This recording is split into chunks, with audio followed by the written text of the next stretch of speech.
Welcome, everybody.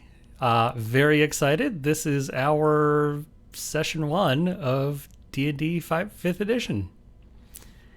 Thank you for joining us Excellent. here. Special thank you to our DM, Nick, for doing this for us. Very, very cool. Um, Before we get going here, we do have probably a little bit of housekeeping that we need to do, which I will turn the table over to Nick in just a minute here. If everybody wants to say hello and tell us who you are. Sure, I'll start. I'm Ag Fanatic. My character is Amak Nulthur. He's a half drow warlock.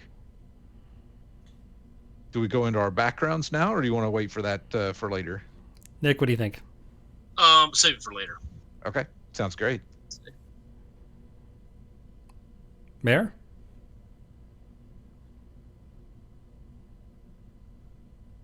You want to go? She might be having some technical issues here. Oak, you want to go for it? Hey, my name's Bradley. I go by Oak online. I'm playing Aaron Rex, who is a wizard, and I run some of my own stuff that I game with other people. If you can catch me on Twitch, Twitter.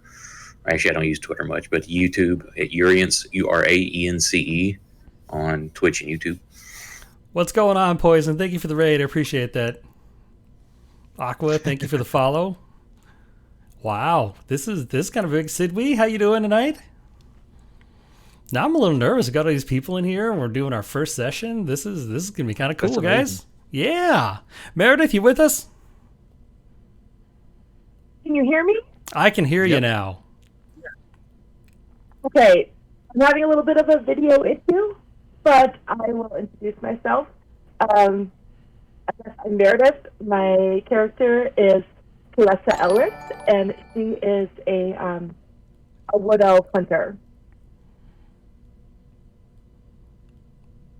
Awesome, Poison. Thank you for the follow.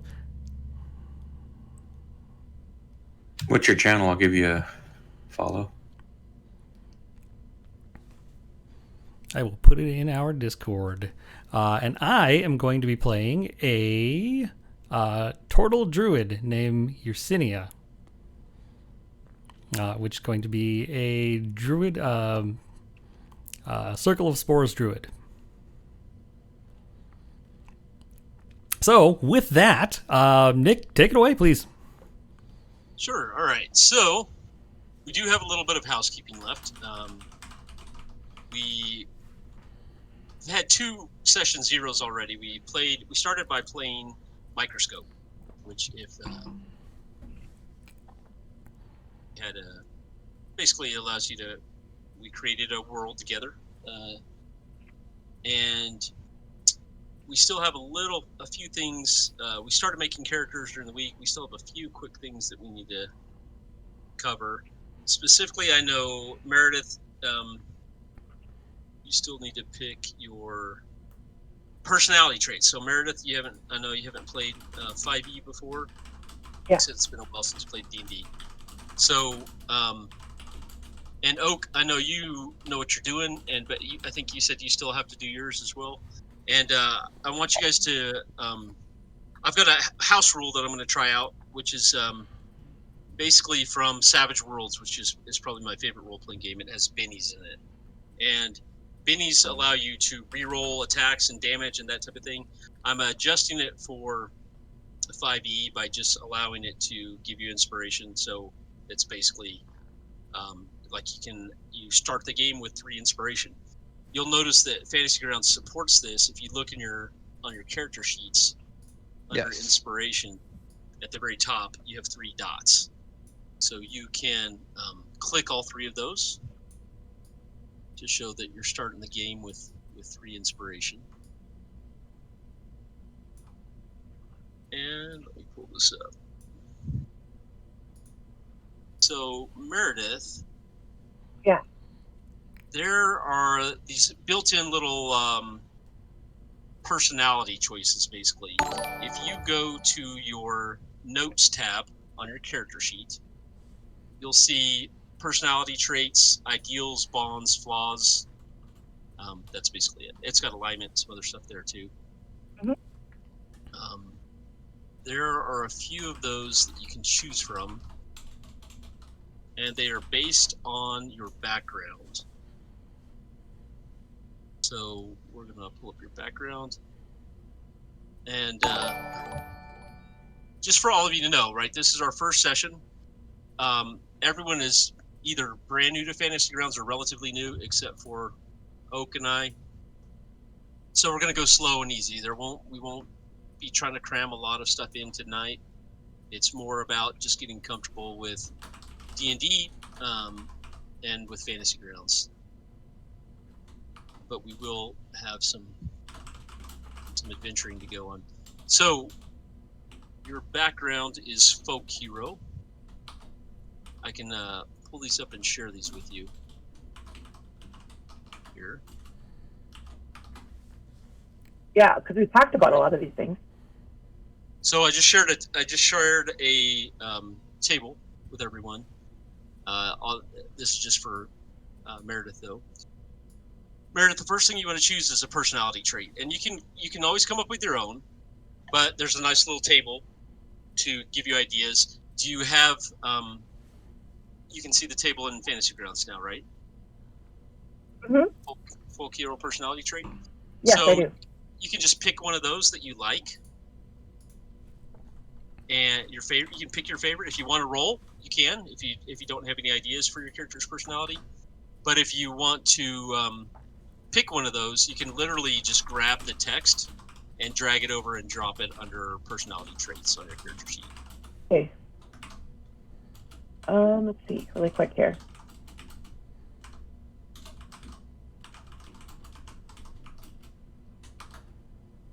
And Okay, I found it exactly. Personality traits. Wait, where did you want it again? Under personality traits? under personality traits. Yep. Just drag it and drop it, and it'll be like you typed it in yourself. Where? You from there, you want to grab the text. Left click on the text itself, Yes. and drag and drop.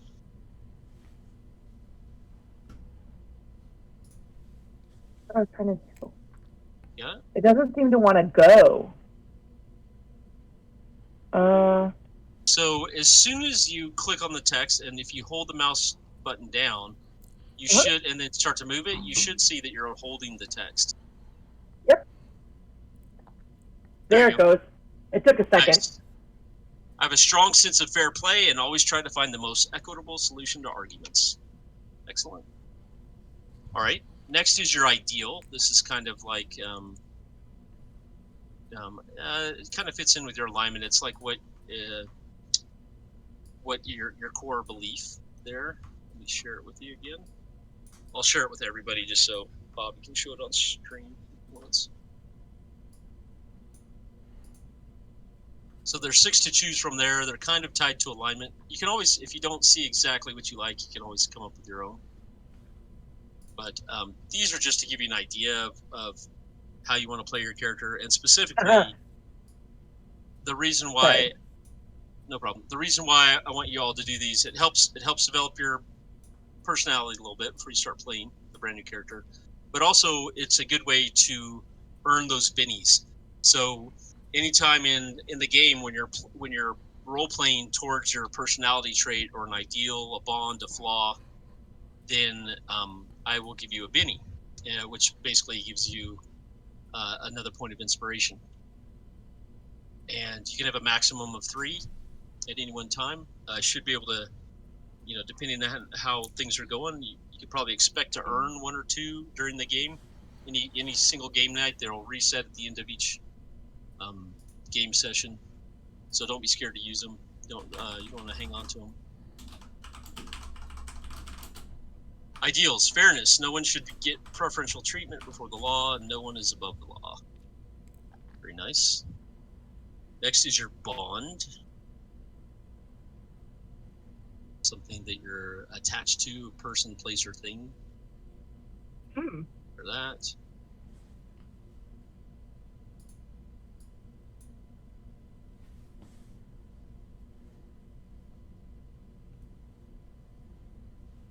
Bradley, are you knocking yours out while we're doing this? Yeah, if you want me to. I never use them, so I probably will forget they're there. Yeah. I tend to let my character develop itself as we play versus fitting it into something that happened in its past. That's just me. So no, I get that. I'd like for you to do them just because I'm going to use them. It kind of gives you guidance on how to earn bennies. If you would just want to grab some real quick and Yeah, I'm throwing them in there. Or I was going to use them against us. Or that's right. I won't remember them either. By the way, so I'll probably. And I haven't tried using bennies in 3 inspiration before in 5e, so we'll see how it goes. But I am not shy of using house rules. There's a lot of great games out there that aren't 5e and they have great ideas. Hey Nick, I have a question about this one. Yes. So for the for option number 4, is that like past life as in actual past life, or in my like current lives past? Right. Not literal past life. Your life before adventuring. Okay. So if you used to be, because you picked a, your character picked a, you were good at something, weren't you? I forgot. Did you make like you're a leather worker or something like that? Is that No, right? spinning and leather working. Right. So yeah, so you hang on to those tools, remembering what you used to do before you're an adventurer. Okay, I'm done with that one now. And then finally is your flaw. For that.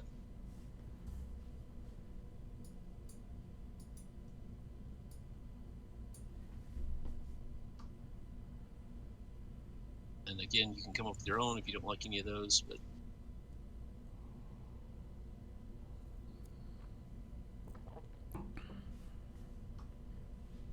they're pretty good. And while you're pulling up that, we're going to do one more thing for you here. From Xanthar's Guide, there are some cool little tables that help you kind of flesh out your character a little bit as well. I know Craig did them. These aren't mandatory, but I think it'd be good for Meredith to do them since she hasn't played 5e before.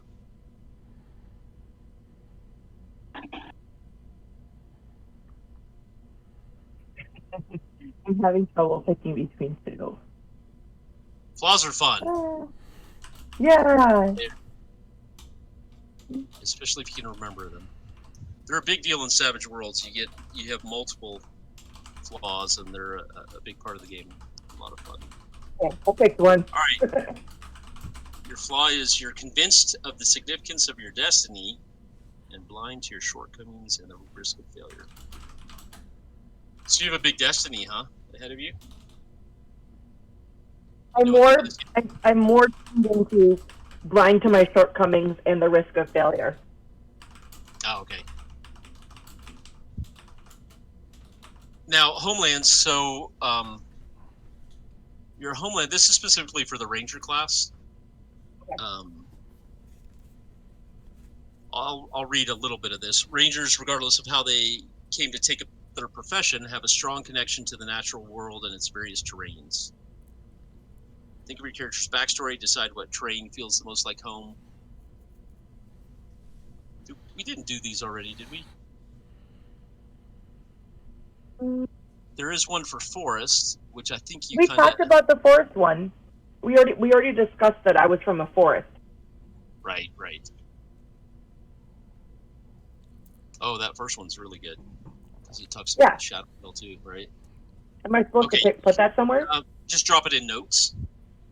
Oh, put it in notes? Yeah. Oh, on the bottom? Okay. Yeah, down at the bottom. And then I'm going to share sworn enemies with you.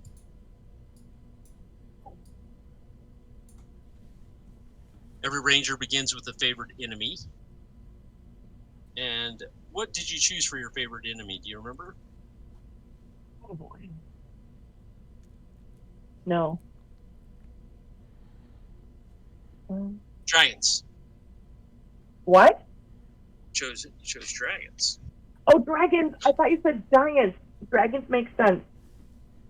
Dragons, yep. So that's kind of about how you feel about dragons, then, since they're your sworn enemy.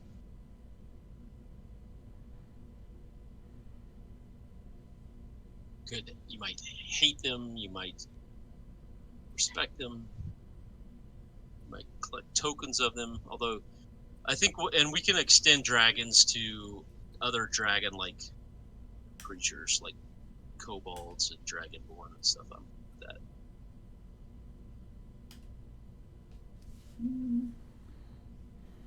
So, where do you want? I don't see a spot. Do you want me to Just add drag it. this to my notes? Yeah, you can drag all of this to notes. Okay. And that's the last one. I'll be right back. Okay. Got it.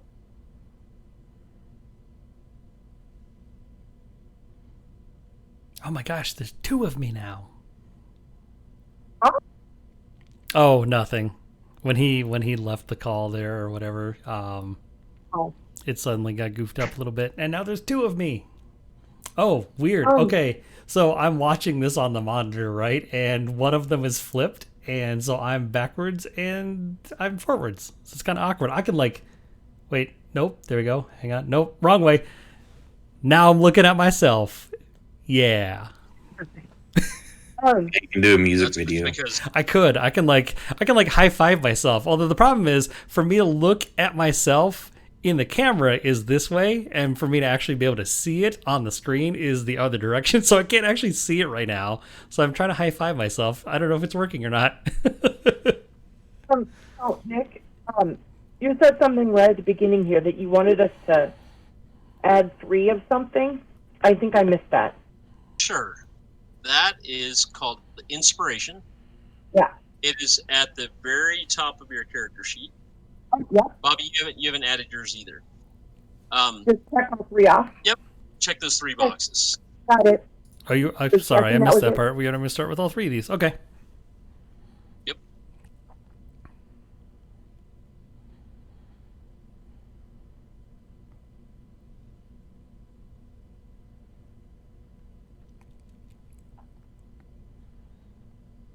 I think you're good to go.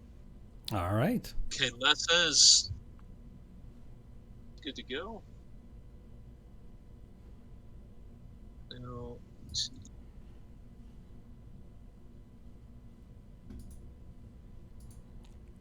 Wait for Craig to get back here. Yep. Yeah, I got to fix his camera when he comes back because it goofed it all up. And again, now I'm high-fiving Is that myself. because he You know, turned as it? prevalent as streaming is right now, you would think there would be a program or one of the existing ones, be it Discord or Zoom, that would set it where you log in a fixed area. So for anyone out there who doesn't stream and doesn't know what's going on, I think a lot of the people in the audience right now are hanging out with us know kind of how this works. I have to select a very specific area on one of my monitors to display in these boxes where you're seeing these cameras. If I move my Discord off of the screen or anything like that, it goofs it up, and then I put it back. If somebody drops out of a call and it rearranges stuff, if you've ever been on a Zoom call and other people come in and it makes things smaller or bigger or it moves people around, it screws with things. Developers, not that anyone is out there actually watching this who develops applications like this, but for the love of God, please, please, please make it so that people can move things around so that we can have just this is the person's box for this space. You have 2 IPAs. I know. Oh yeah, I know. You've been again. I'm like I can high five myself. Check it out.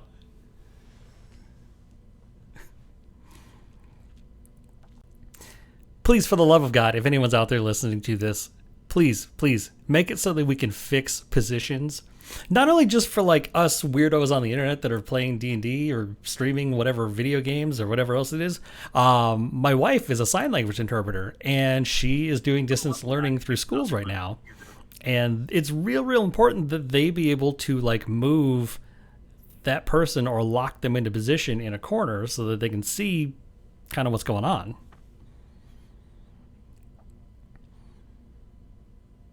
You would think this wouldn't be a problem with how prevalent, like you said, Oak, how prevalent video chatting is now.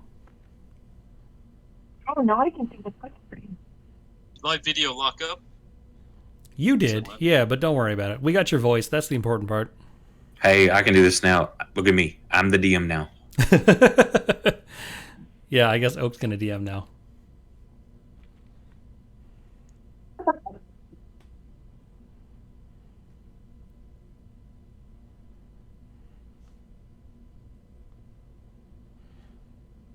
How is my Discord okay?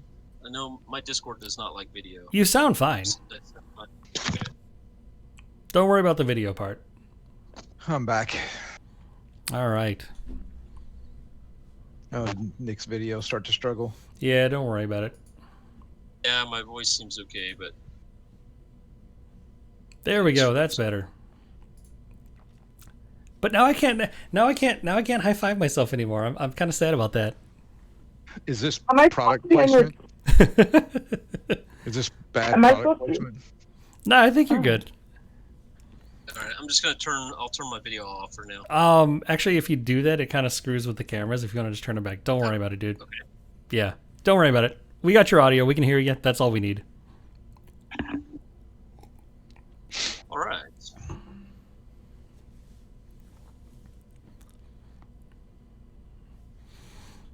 Poison. I also happen to have 2 IPAs. We are ready to start. Excellent, folks. We're about to be in episode 1 of our new D&D adventure. Here, here.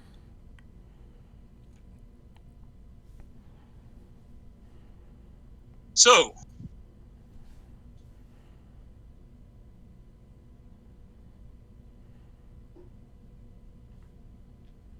the 4 of you, we talked about during character creation, the 4 of you all are friends with this gentleman here, Cord.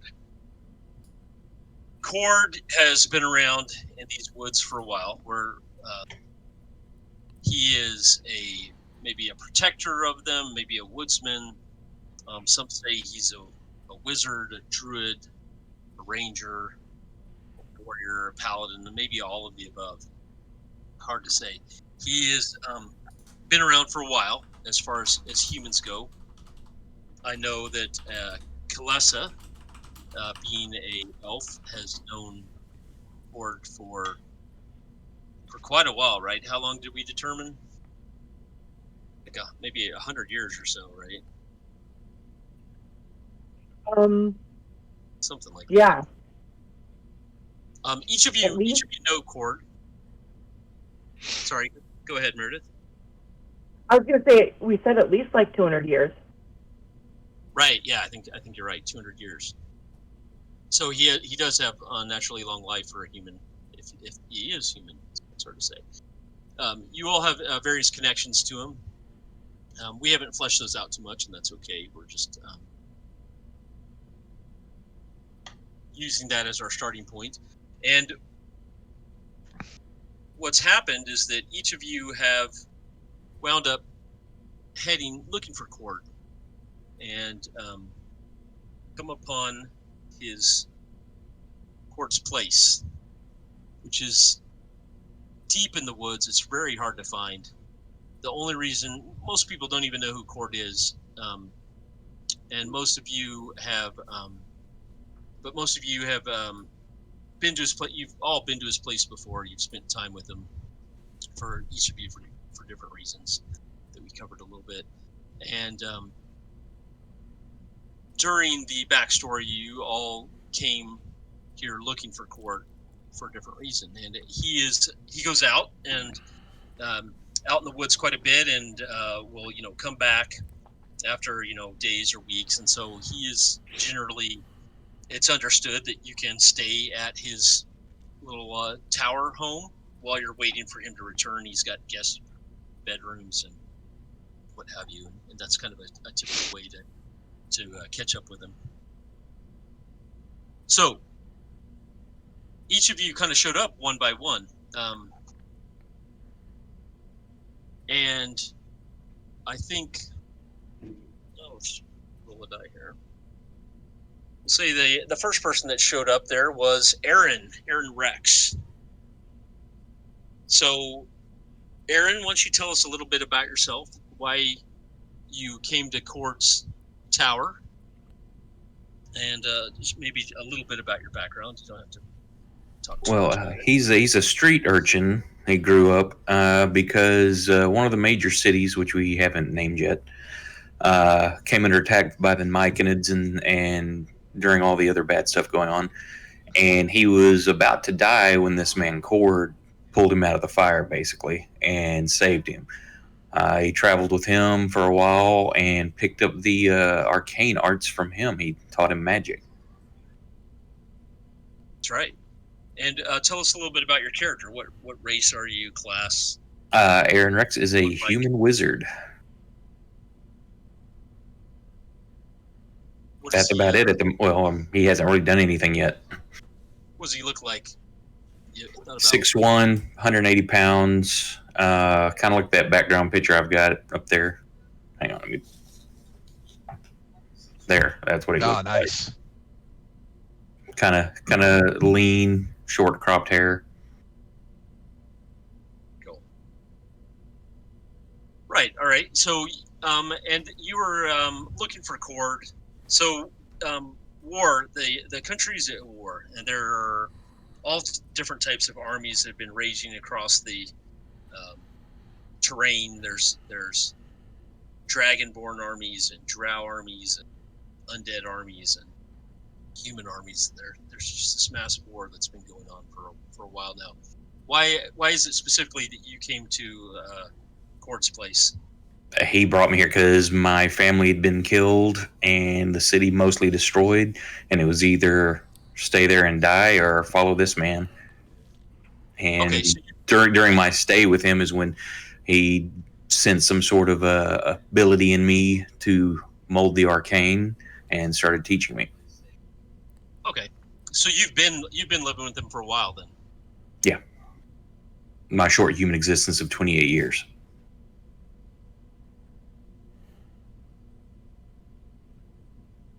All right, that's Aaron Rex. Amak. How do you pronounce your character's name? That's it. Amak. Amak. Yes. So, Amak, tell us about your character a little bit and why your connection to Cord and why you're seeking him out now. Sure. So Amak, Amak's mother was a member of a medium-sized village that was raided by drow elves. The entire village was plundered and left in ruins. 9 months later, Amak Nathur was born a half drow elf. He managed to be allowed to live in the remains of the village with the villagers as they rebuilt, but he was never trusted and was treated as an outcast. And eventually, as he reached the high teen ages, he was chased out of town by the town elders and almost killed. And as he was essentially was knocked unconscious, left for all he knew he was going to die.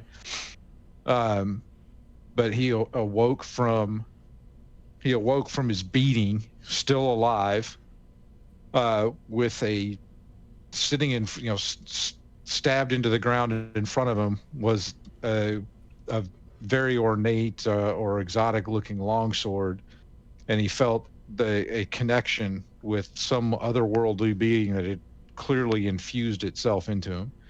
All he knows is that whatever that being was, essentially killed the villagers that were going to kill him. It saved his life and infused some of its power into him.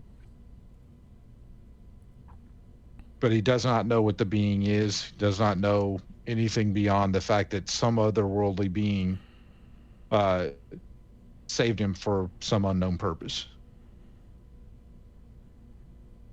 Excellent. And you are headed to Cord's place. Why? So Cord found me and taught me swordplay. So, in my, Amok is very much his own man, does what he wants to do when he wants to do it. At this point, I am on the lam, running from a merchant from a large city who I swindled recently, and so I'm returning to Cords to hide out. Sounds good. And when you get to Cords, you run into Aaron, and it's not unusual for other of Cord's people to be hanging out at his place, and so you guys introduce each other and get to know each other a little bit, and as I approach Aaron, Aaron, I greet him as if we're longtime friends, even though we're not. Basically, I say, I don't know who you are, but I know that you belong here. Otherwise, you wouldn't know where here is. Agreed. Well met, and welcome home. I'm sure I've seen many other people come and go.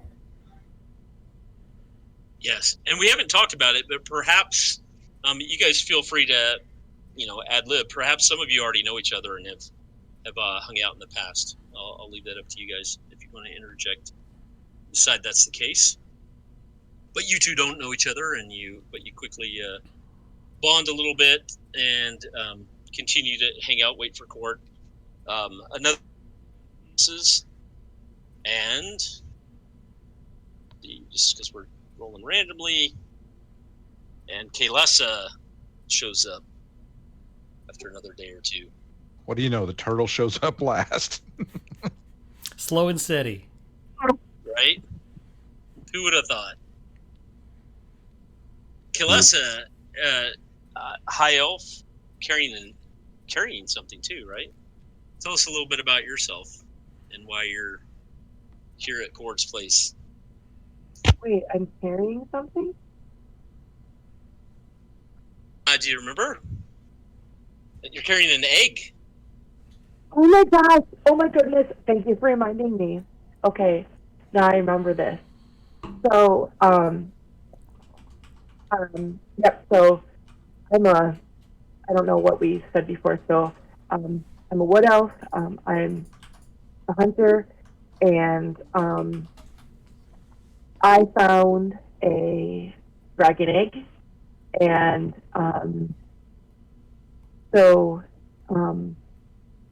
I forgot our host name again. Cord. And so that doesn't sound very good because Cord and I have been friends for a while. Cord and I have known each other for a while, and Cord knew that I found this dragon egg, and they do take a really long time to hatch and everything like that. So I've been keeping it at my home over the fire just to keep it warm and everything. And it started hatching. So I picked it up very carefully and am rushed over to Cord's home so he could help me moving forward. What are we going to do when this thing hatches? Because he knows a little bit more about animals and nature than I do, just because he's a bit older than me. I'm kind of still, I'd say, maybe a young adult, because I'm about 200 years old. But I've known him since I was a child, and we have run into each other in the forest every once in a while, and we both got into I think it was cool that I found this dragon egg, and we worked with each other.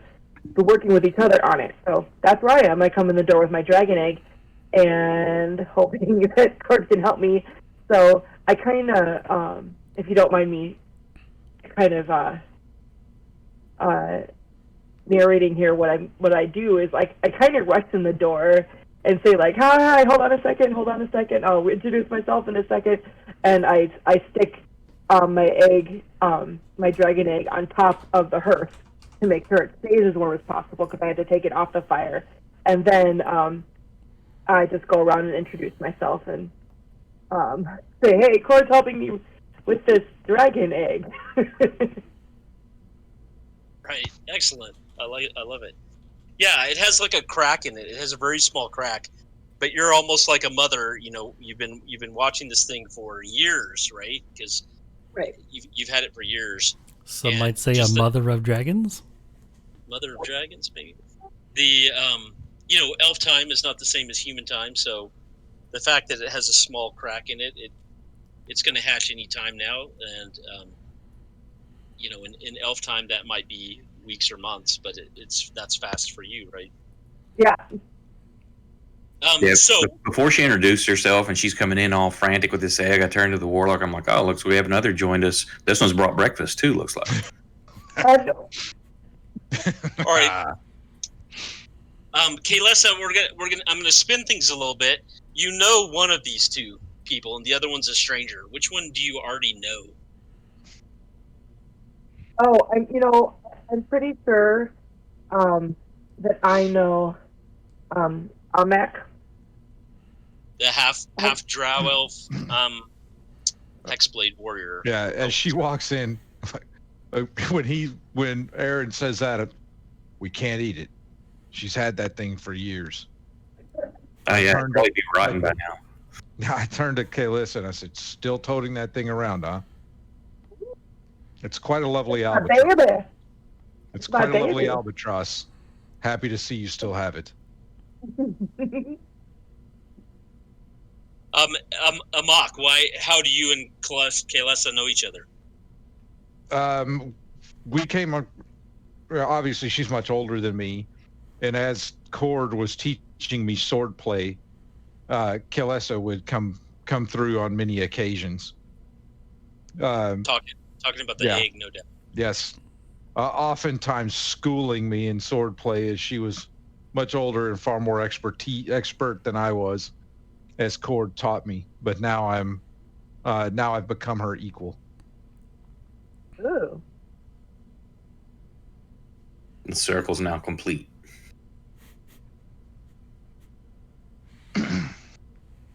You're probably better than me in swordplay, actually, because I'm more about the longbow now. So. Oh yes.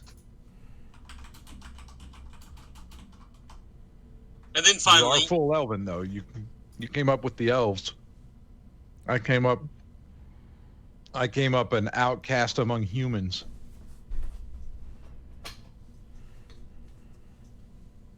Yeah, when I was thrown out of I was tolerated in my town until my mother died. Once my mother died, the town turned on me. I like you. Kaylessa, you probably didn't trust him at first because he's half drow, and wood elves and drow elves are the enemy of wood elves. But when you learned about its circumstances and stuff, you most likely slowly he warmed on you, but there might still be a little distrust there. It's kind of just built into your nature.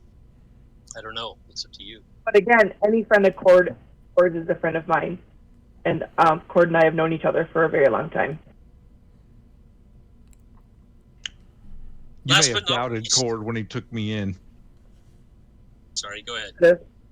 Yeah, she may have doubted Cord when he took me in to teach me swordplay after he found me in my near-death state with a essentially mystical-looking blade, but very little else. I don't even know where the blade came from. All right, and then finally we have Yersinia. And The you say turtle. finally, although Yersinia has actually been there the entire time. It's just that you would have to have a very keen eye to have spotted him. Yersinia is a turtle who lives in a swamp not too far from the tower, which is how he knows Cord. They've interacted very seldomly, but they know that they are neutral at worst. Friends, possibly, as much as you might. As much as Yersinia might call somebody a friend, which is basically nobody. He has been hiding sort of off to the side of the tower, waiting for Cord to come back. He's very hard to spot, partly because he blends in with kind of everything, because he has a lot of fungus and mushrooms growing off of him.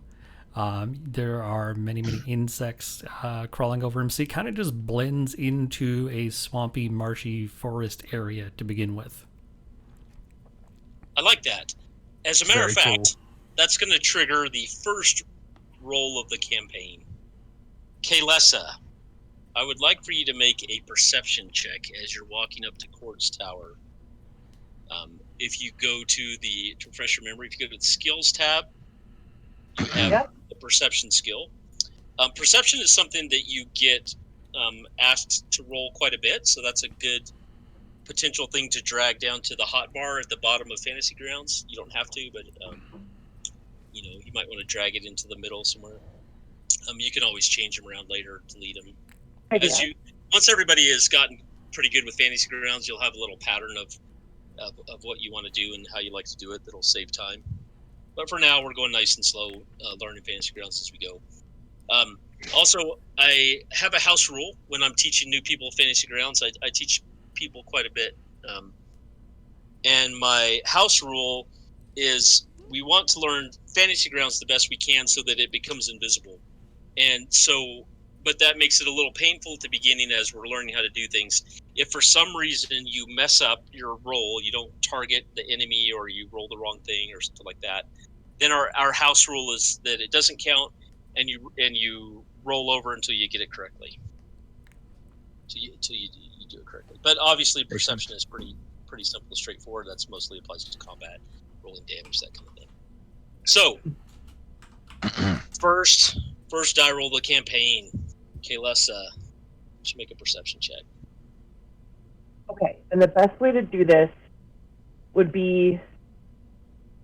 So there's two ways you can do it, basically. You can. Remind me again. You can, sure, no problem. You can drag. So you have a +4 for perception, and you can see that little symbol in the bottom is a D20, and so you can drag that and drop it in the chat window, or you can just double click it off of your character sheet. It's a little more fun to drag and drop, but either way. Whoa! Nice. It's a way to start it off there. Natural 20. So, Kaylessa, so you saw Yersinia the whole time. As you came up, you spotted him right away. Nobody else, the human and the half-human had no clue, but your keen elven eyes spotted him immediately. But you ignored him because you've got your egg and you're just heading to the house. So,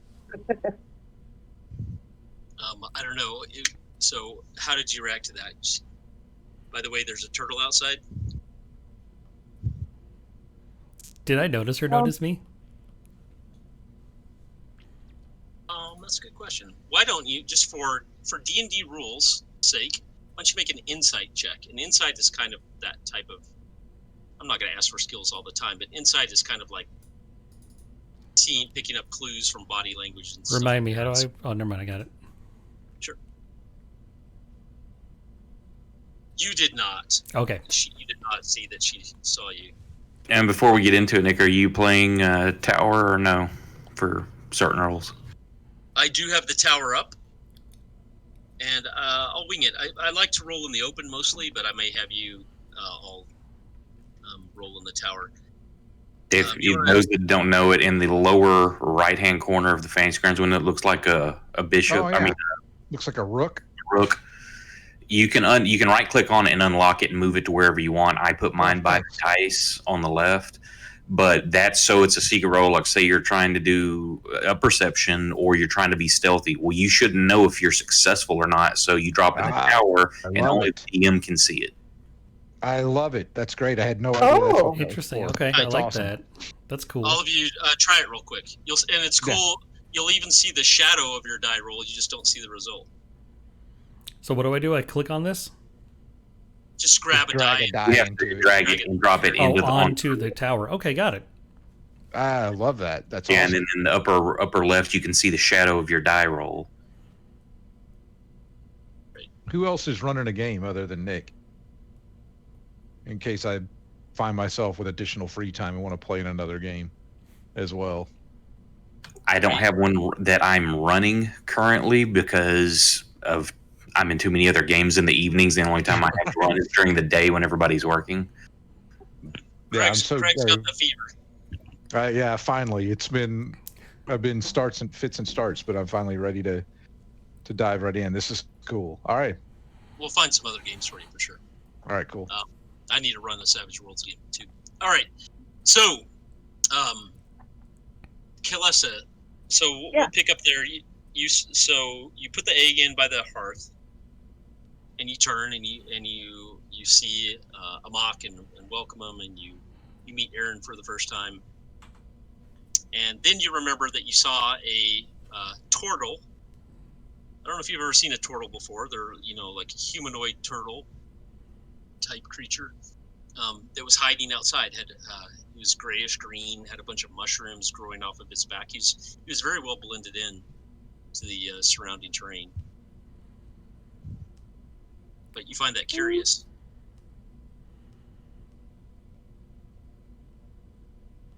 So, I think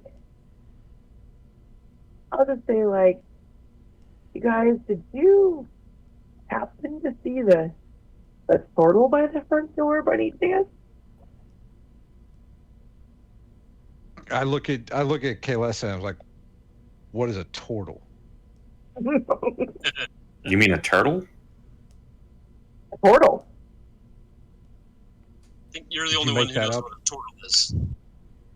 What are you inventing now, Kalesa? Oh,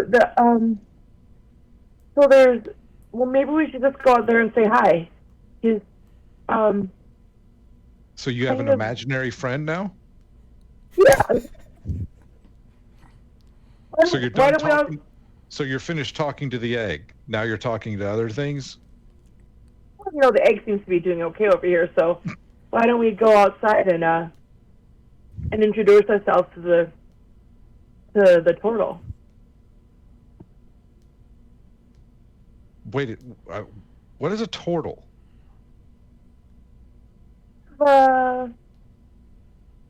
Kind of like a tortoise, but not a tortoise. Can I hear any of this conversation? Well, we're inside. How close are you to the house? Probably. Probably not. Okay. The house All is right. stone. Stone walls. Well, we certainly have nothing to lose. I'm interested in seeing your imaginary friend. He's not imaginary. Let's go outside. I got AFK just a minute. All right, so the two of you step outside. Mm-hmm. And Yersinia, And or go ahead, Kalesa. well, I was gonna say, well, see, there's the turtle right over there. Hi, turtle. And as soon as she says that, his head like shoots inside of his shell. I look over at her and I'm like, okay, so what is that? We And might then have to ask. I lean in and closer and I tell Kalesa, I have to admit, I pretty much thought that you had been snacking on those mushrooms that are on that thing's back. What is that? They're really good mushrooms, man. Well, How do maybe you he'll. know that that thing first belongs here, and second isn't here to do something we don't want it to do? You don't belong here. You can hear it kind Okay, of it echo talks. from inside the shell. I'm like, okay, that thing talks.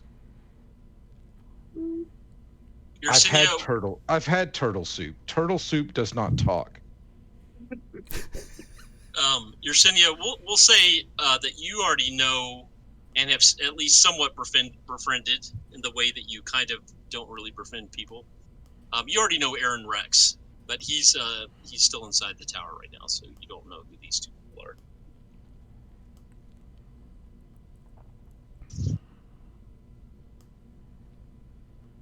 All Hello, right. Mr. Well, I've seen Portal. all kinds of crazy things in my short life.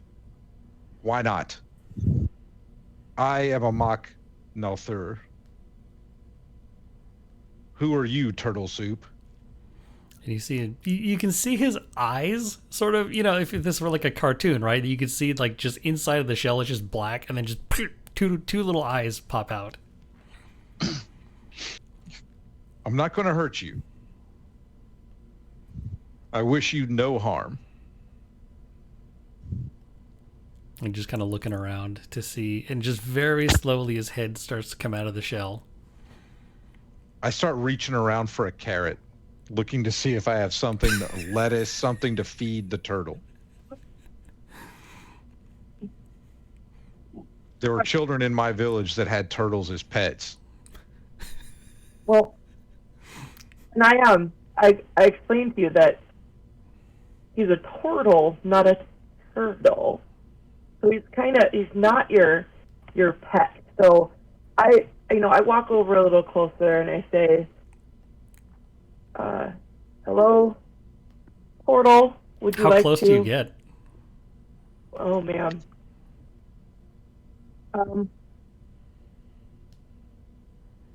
Okay, I have a question here for Nick. Sure. So since technically Yersinia is one of our cohorts eventually here, that means he's not an animal, right? Well, I think the question becomes, do you think you're, as a wild elf, you probably know what turtles are, Well, what? Yeah, but right? what I'm That they're saying is, sentient, and Like you you probably couldn't know you something of couldn't their use like culture. animal handling against me if that's what you're trying to do. that's what I thought. That's what I want to make sure of. Yeah, you know that they're sentient, and you probably even know something of their culture as a wild elf. That'd have been great, though. Try animal handling. Well, I've already found something that looks like lettuce, and I'm starting to advance towards him to try to feed him because I don't know what turtles are. So I'm actually about to lose a finger. Right. Yeah, right. If So- if any of them get within about a foot of me, like you're gonna see his head like snap Right. out. Like Well, yeah. As I So- get closer, I turn to Callista. I'm like, does this thing bite? no. come Yeah. closer and find out. So I'm gonna say, Emic, do you want me to wave lettuce around in your face? Probably not. I'm not a turtle. And that's not a turtle either. That's a portal. Looks like a turtle to me. And he'll finally stand up, and just having enough of the shenanigans. Well, hello there. And you can see as he's coming up out of like the muck and the leaves and whatnot, he's just absolutely covered in moss and mushrooms and all sorts of other fungus and bugs crawling all over him. Well, given the kind of state of the world and the fungal infection, I'm somewhat trusting of the mushrooms on his back. And as I take notice of them, I'm like, why are there mushrooms on you? Are you infected? I'm Yersinia, the plagued.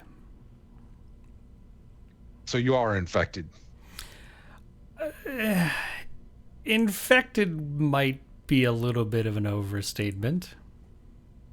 How are you I plagued? am. It's a symbiotic relationship. Do they control you or do you control them?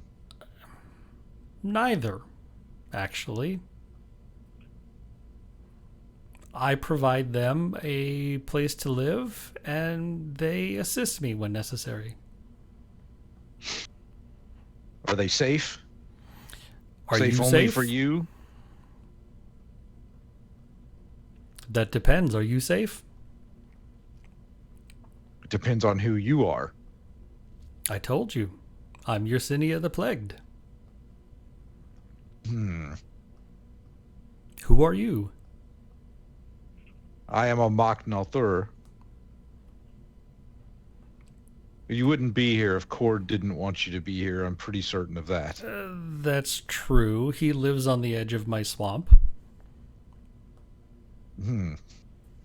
I've come here. I was here for several years. I've never seen you before. That's the point. Oh, I've got a turtle picture coming up.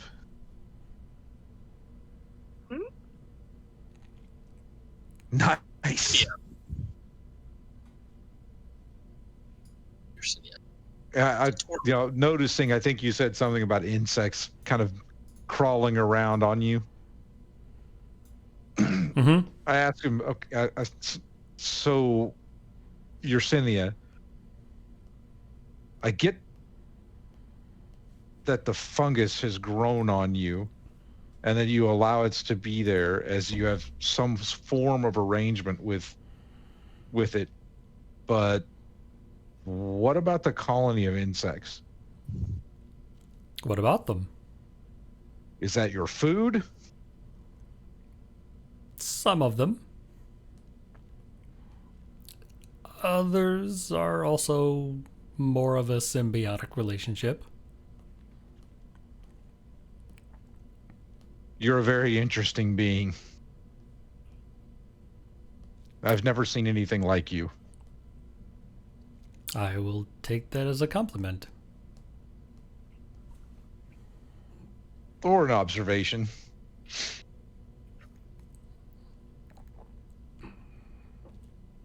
What's your business here, anyway? It's been about 6 months since I've seen Cord. I've just come to visit my mentor.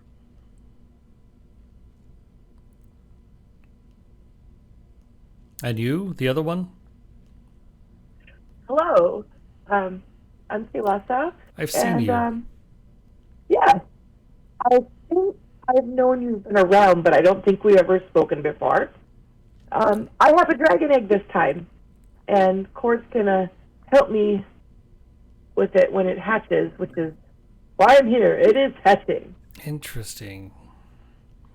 It needs heat.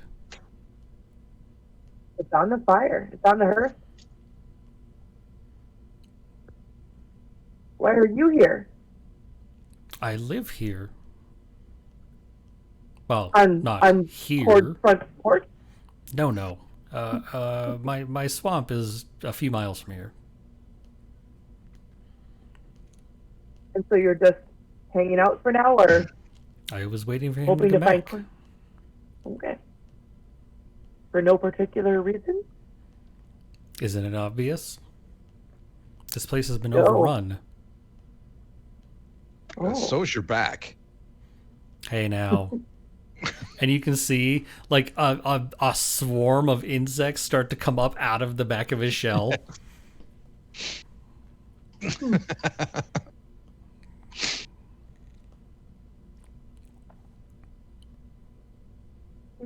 Very nice.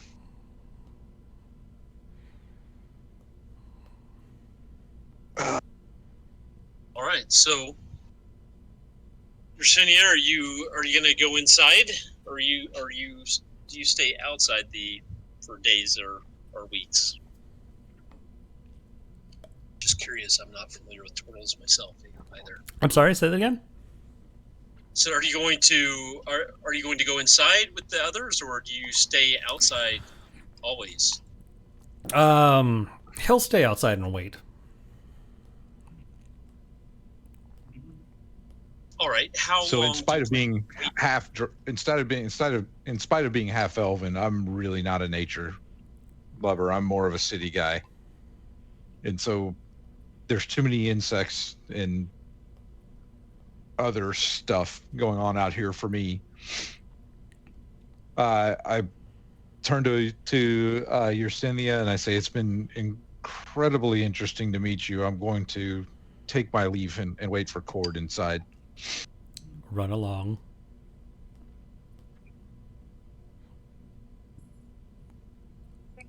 Until I go back inside. Yeah. Yusinia, is there anything I can help you with right now, or do you just want to wait out here for court? I have food. I have my own shelter.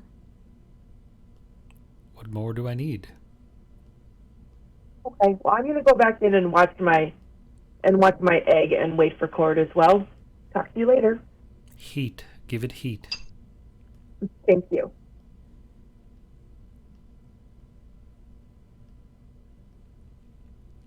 I'm going to go back in too. Do you return inside and leave the turtle outdoors where he prefers to be? A few days pass. You guys get to know each other, pretty well. You might occasionally leave, do things, come back. 4 days pass. Then, in the distance, on one afternoon, you guys can hear the sounds of battle. And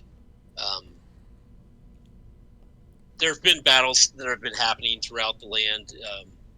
Always seems to be two different armies clashing. You're not sure. None of you know exactly why this war is happening, and heard little bits and rumors, but for the most part, you don't know what's going on. It's people. This area is not very heavily populated, and these people that are at war are not anyone really local. There's been huge armies that have crossed across the land, and I'm not sure if your characters have actually seen those or not. Maybe some of you have, and some of you haven't. I'm back. But welcome back. The battle has been raging on, and it's definitely through the woods. You guys see the shadows of large creatures flying over, perhaps dragons. You hear the sounds of battles in the distance. Cord's tower is very well hidden off in the distance, off back kind of deep into the woods. And while these battles seem to rage nearby, nothing appears to really come, close to, within viewing distance of where you're at. So the four of you kind of take shelter in this area for, probably for a couple of weeks before the sounds of battle finally die away. During that, I'm just curious, Yersinia, during that time, have you been outdoors the entire time? Yeah, he would have spent almost all of the time outside. Excellent. So you've been, curious as stuff has happened, but it's been far enough away that you haven't seen exactly what. Isn't even loud enough that would be like alarming enough to prompt, going and knocking on the door. You're probably the first one that noticed it and went and knocked on the door the first time you heard it. And and the four of you stood outside and listened. It's in the distance. It's it sounds like it's a ways off, and all of you were probably pretty nervous at first, but as it it didn't seem to be coming closer, and over a couple of days you almost got used to the noise, and then it slowly faded. Maybe after a few more days. And so the four of you have gotten to know each other, relatively well. The three people inside have, you guys would come out and talk to Yersinia more and get to know him a bit better. You've gotten to know each other a little bit better, and have pretty much bonded to what degree you can.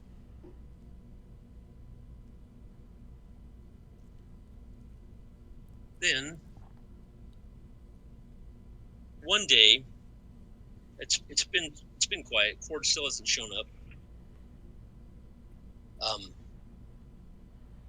Yersinia, I would like for you to make me a perception check.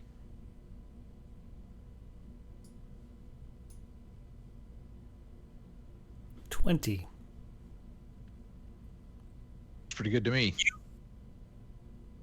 You hear, one day kind of passes in the other, and one morning you're just, doing your twirl thing outside, but you hear noises this time, and they seem to be approaching. You hear the sounds of crashing through the forest, something relatively large.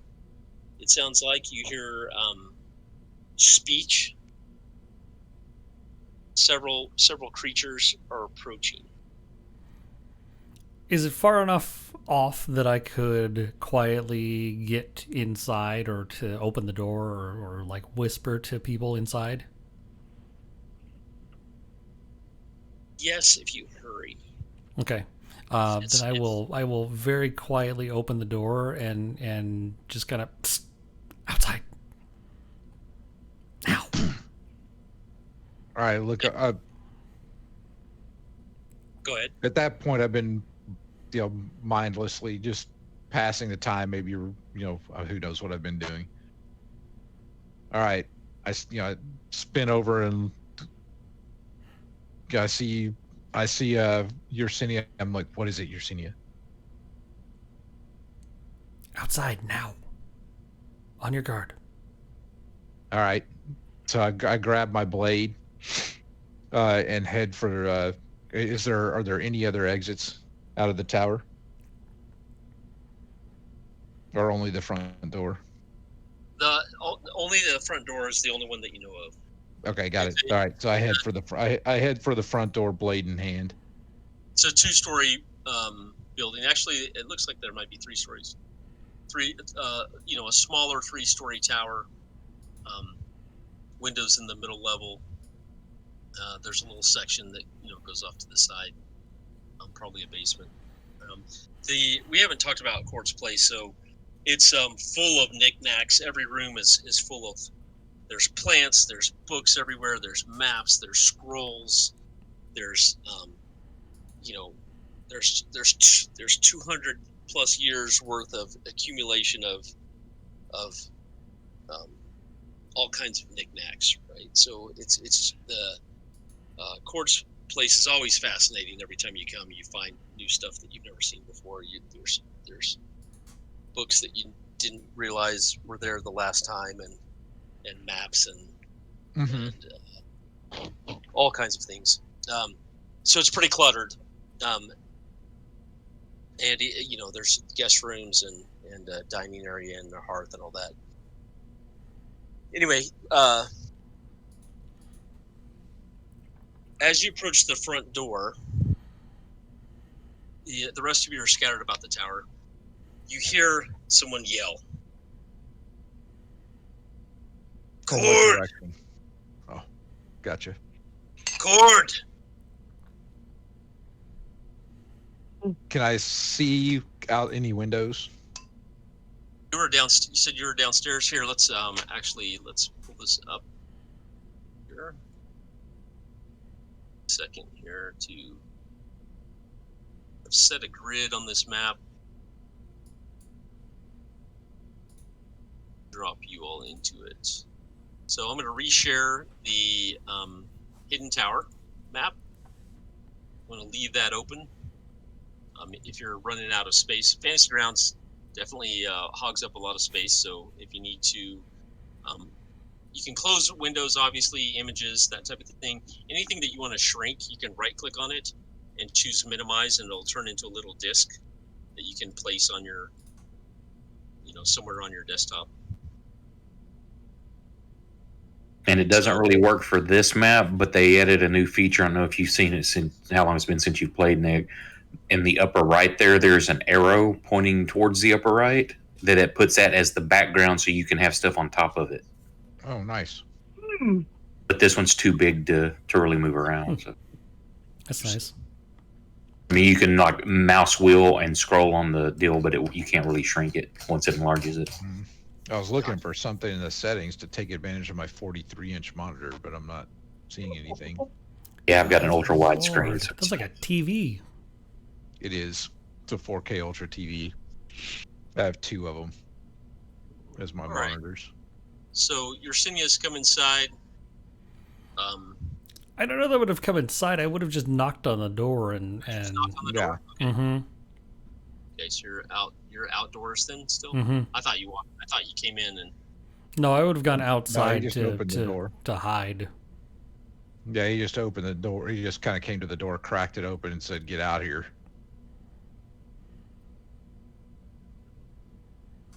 Aaron, Rex, you're off. You're probably reading a book or some scrolls, studying some magic. Is there any water nearby? Yeah, there's a stream nearby. Okay. I would go hide in it. So you knock on the door. You let him know that there's noises coming, and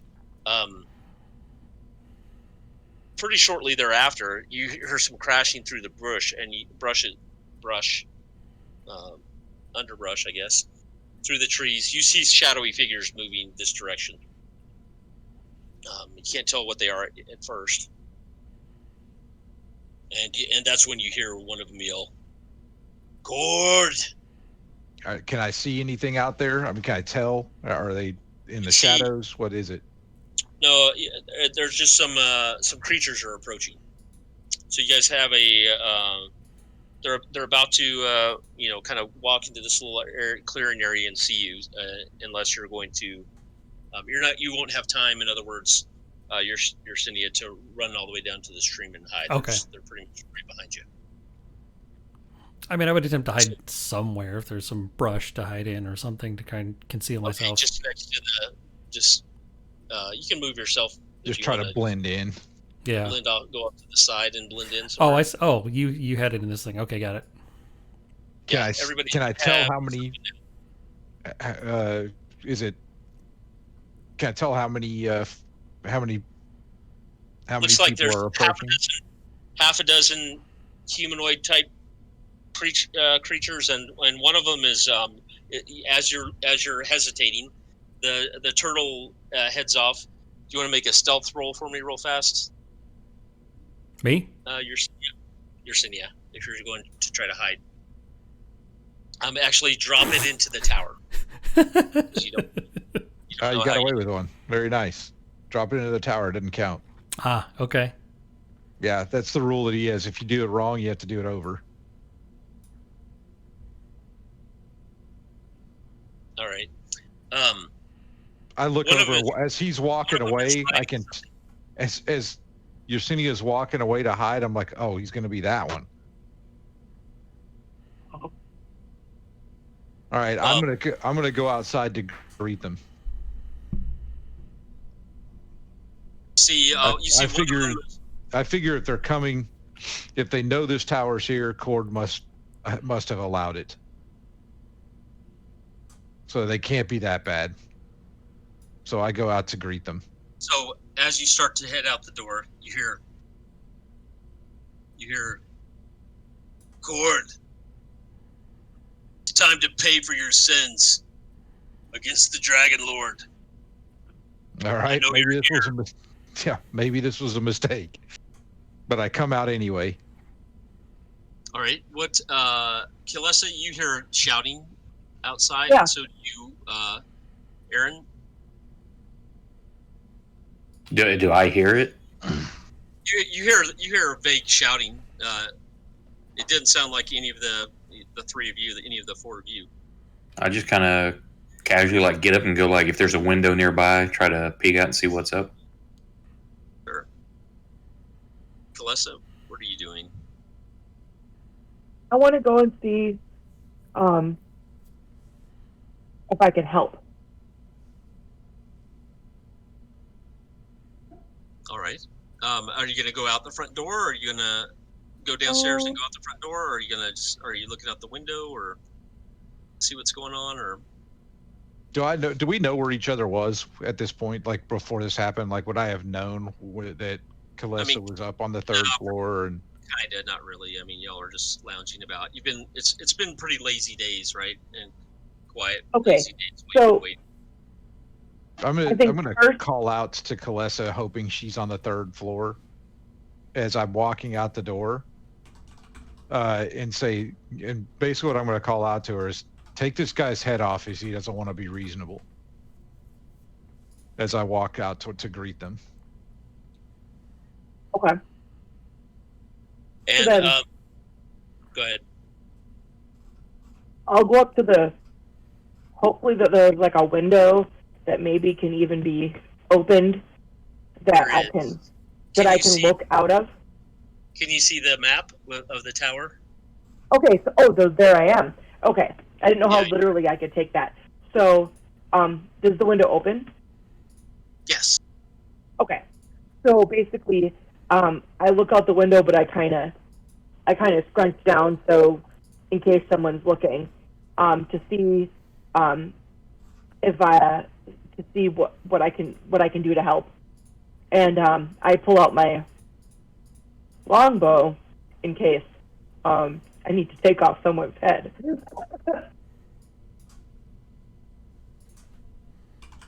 Approaching, you see a small contingent of dragonborn soldiers. As they get closer, you see red scales glistening through the light, trickling through the forest. It looks like there's maybe about a half a dozen of them, and there appears to be a commander of some sort who is riding on top of a red glistening salamander like creature. And he's the one you see that the second time when he's yelling, you see that he's the one that's been yelling for Cord.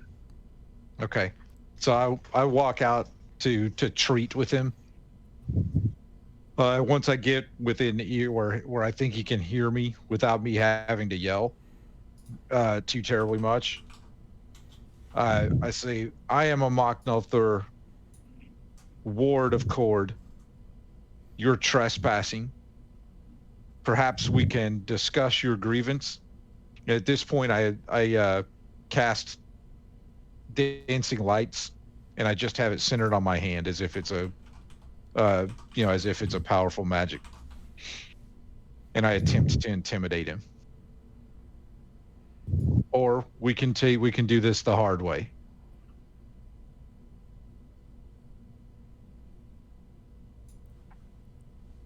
All right. Why don't you make a intimidation roll? All right. Let's see. Intimidation into the box. No, you don't need to roll it into the box. Most stuff you can roll. Go ahead and roll it out in the open. Okay. The only thing I really care about is stealth when you're trying to hide. Okay. That ain't gonna work.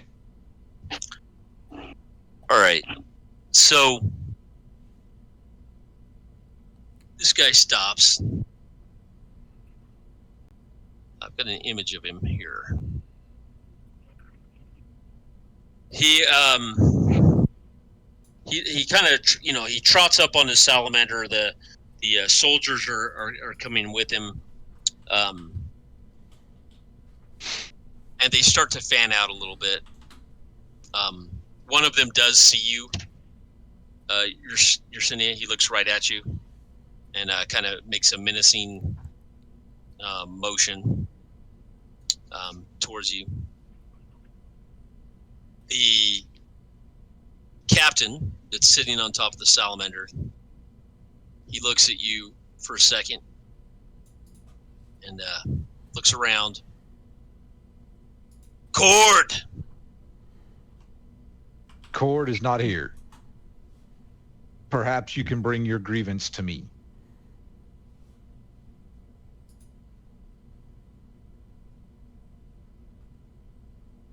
Cord, this is the last chance. It's time for you to pay for what you've done. Yeah, I look at him again. I'm like, would you like to share with me what Cord has done? Perhaps I'll join you. Aaron, by this time you're up to the front door, I think, and can see what's going on.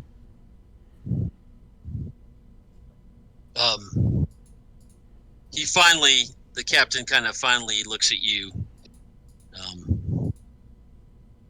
Probably contempt. It's hard to say because he's got a dragon head, right? Mm-hmm. He says, "Where is Cord?" If Cord were here, Cord would be out here. I do not know where Cord is. Our contingent has been here for several days waiting on his return. And I am not alone.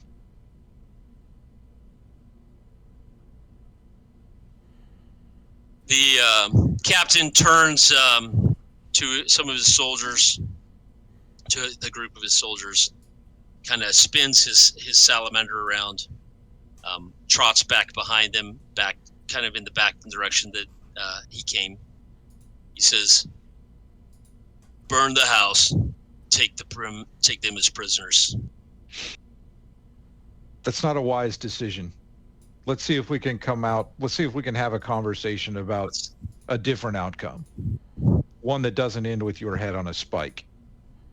He is trotting off. The Dragonborn here. I've got a picture of the Dragonborn here. This is the captain here.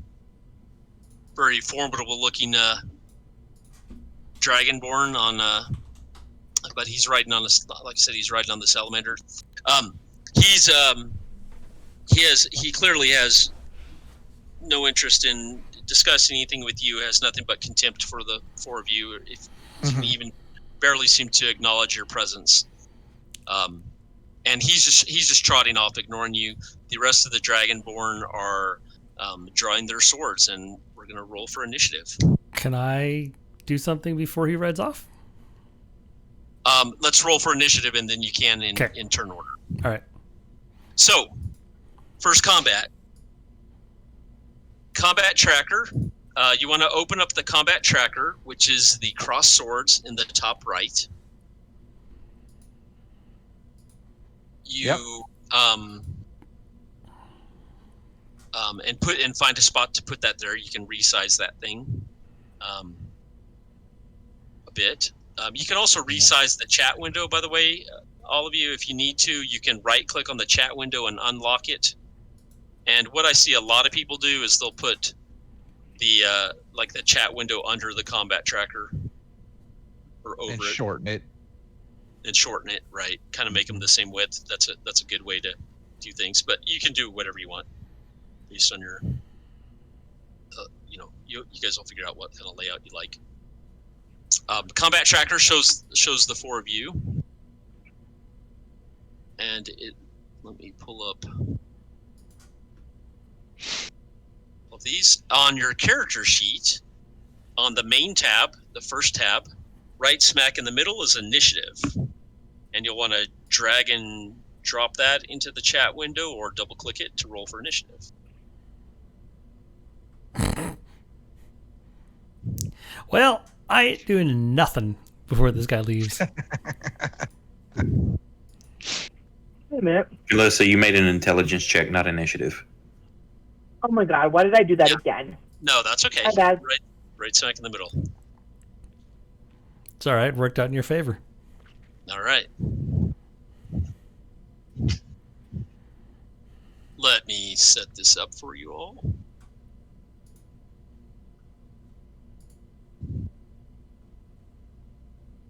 Actually, now would be a good time if any of you need to get a drink or anything. Give me just a second while I set this up. All right, I'm gonna BRB.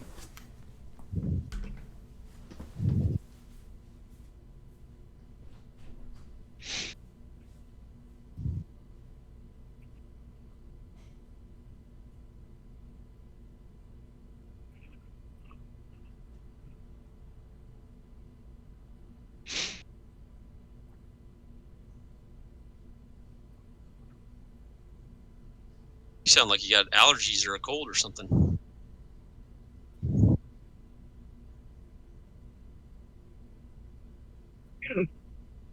Who? Thought it was Craig. No, not me. It's not I'm me. good. There's somebody sniffing. But Yeah, I'll try to cut that out. That definitely has been me every once in a while. Too much cocaine. That's definitely not the case. One of the regulars on the Twitch watching Twitch said emergency poop when Bobby left.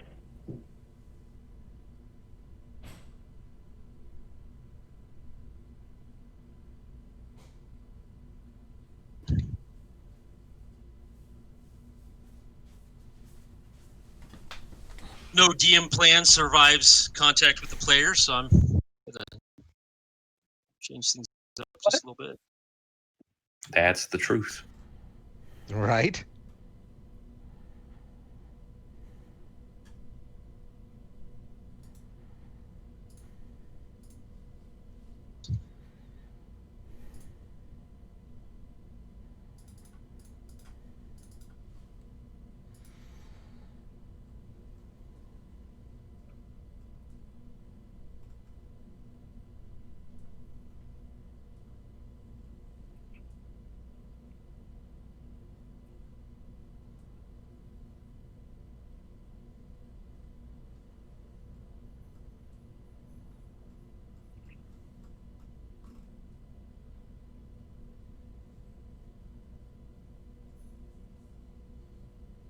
Right.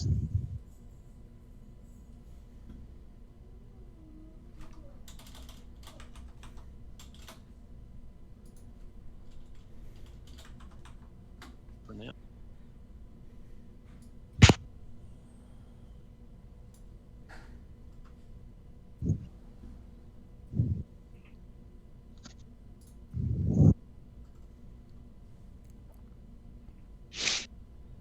All right, now I'm going to make everyone visible. One of the things I like to do in Fantasy Grounds is play kind of partial map, partial theater of the mind. We'll have different types of battles. We'll have battles that are all theater of the mind where we don't use a map at all, and we just use the combat tracker for the Fantasy Grounds mechanical bits. We'll have some big battles, sooner or later that we'll have on a more typical D&D map. And then we will have my favorite, which is a kind of a hybrid of the two, where you have an image like we do with the Hidden Tower, and you can drag units around. You can drag yourself and the other people around there, and it's not an exact representation of the battlefield. It's just to kind of keep the flavor of what's going on, but to also be able to mechanically in Fantasy Grounds to be able to target people on the battlefield or on the target tokens on the map, basically. So make all of these guys visible. Do Bobby, are you back? Yep, I'm here. Let's see, what kind of roll do I want you guys to make? Let's have everyone make a I think we'll call it a history check, just because I'm not seeing anything better. Do you want this in the tower or do you want it in the open? No, never in the tower unless I tell you. Oh, I'm sorry. I have a habit of throwing in the tower because I use all of them for my rolls. No worries. I know nothing.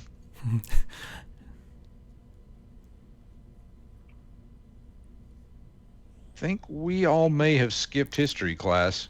It's up to Aaron. Aaron, re-roll since you rolled in the tower. We don't know jack.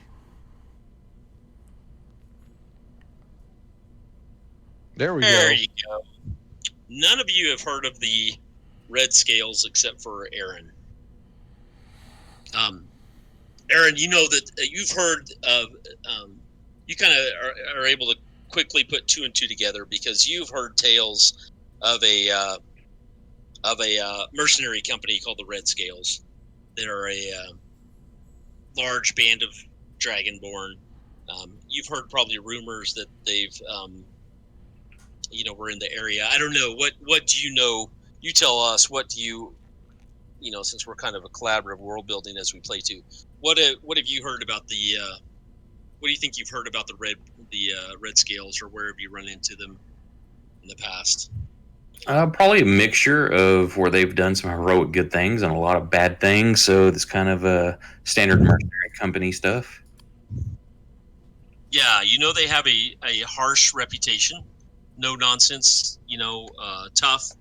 Obviously, they're very skilled when a lot of battles. They are used quite a bit, and you've probably seen some or heard of some battles that they've been in, and heard about questionable things they've done as well.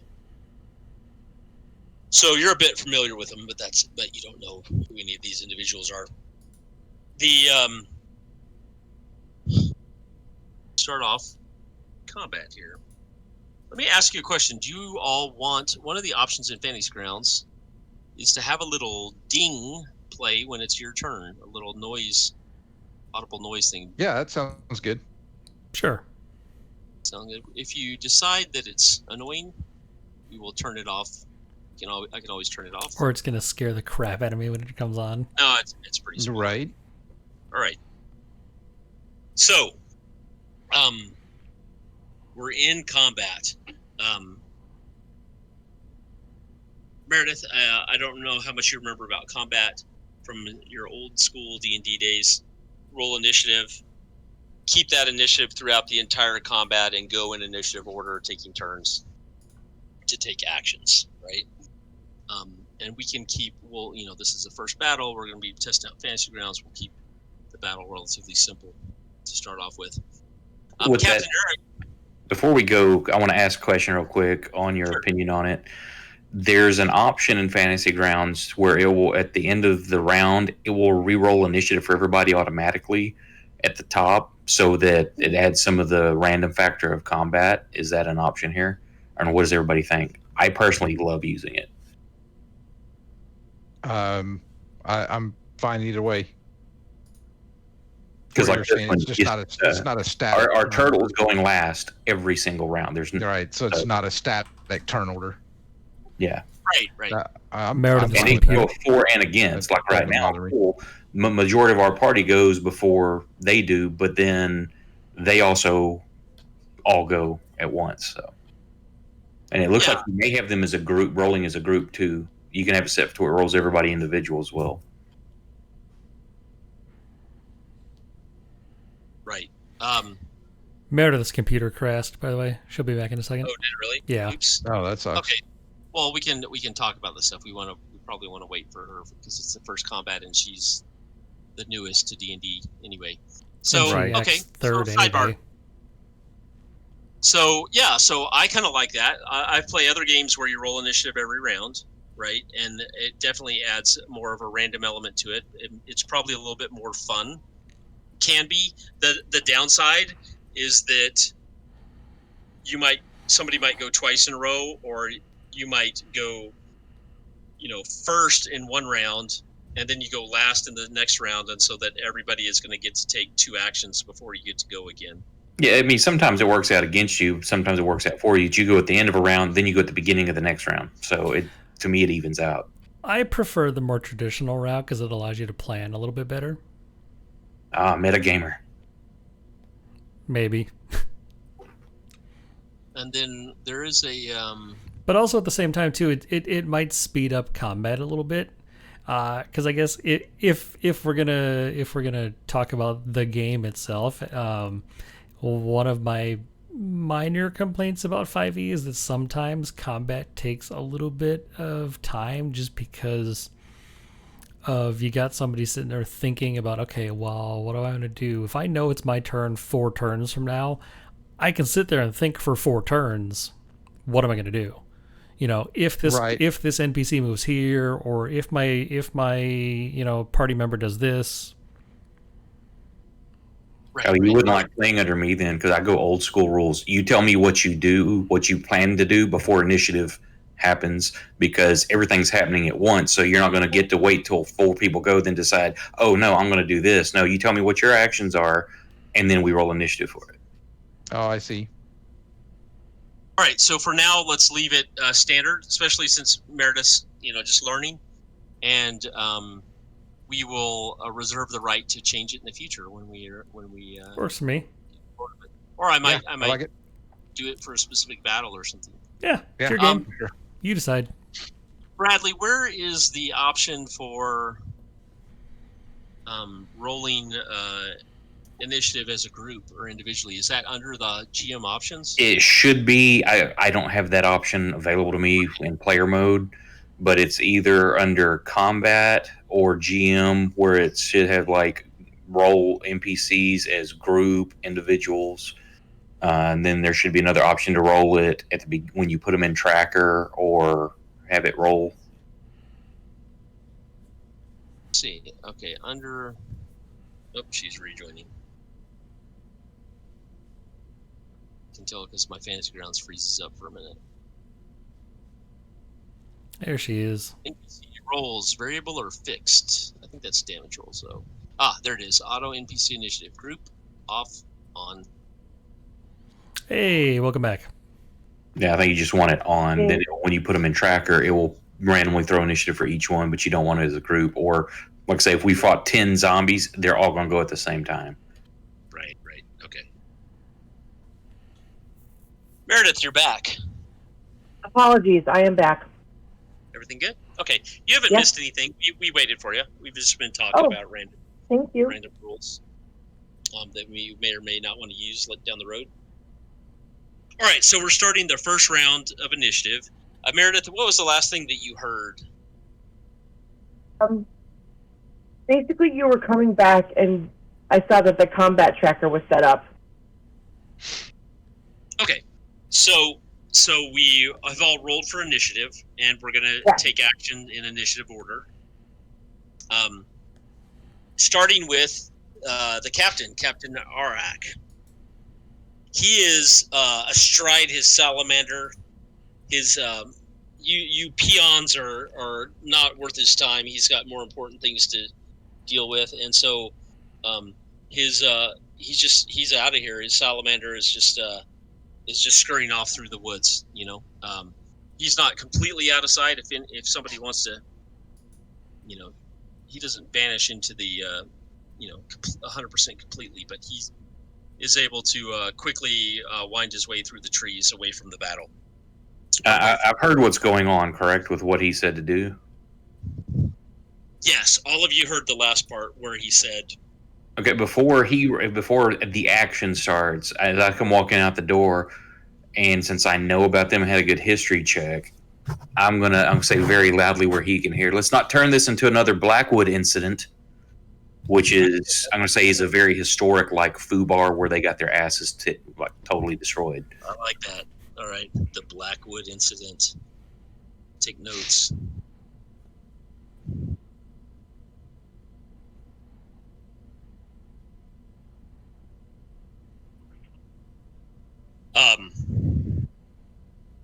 When you say that, he turns to you. This is as he's riding away. He turns to you, and you think he's grinning. It looks, it's hard to tell with his dragon face, but he's got a scimitar out, and he kind of salutes you with the scimitar. He points it towards you, and then makes a little salute motion, and then rides off. I would give you a Benny for that, but you already have 3. So that was cool. I like that.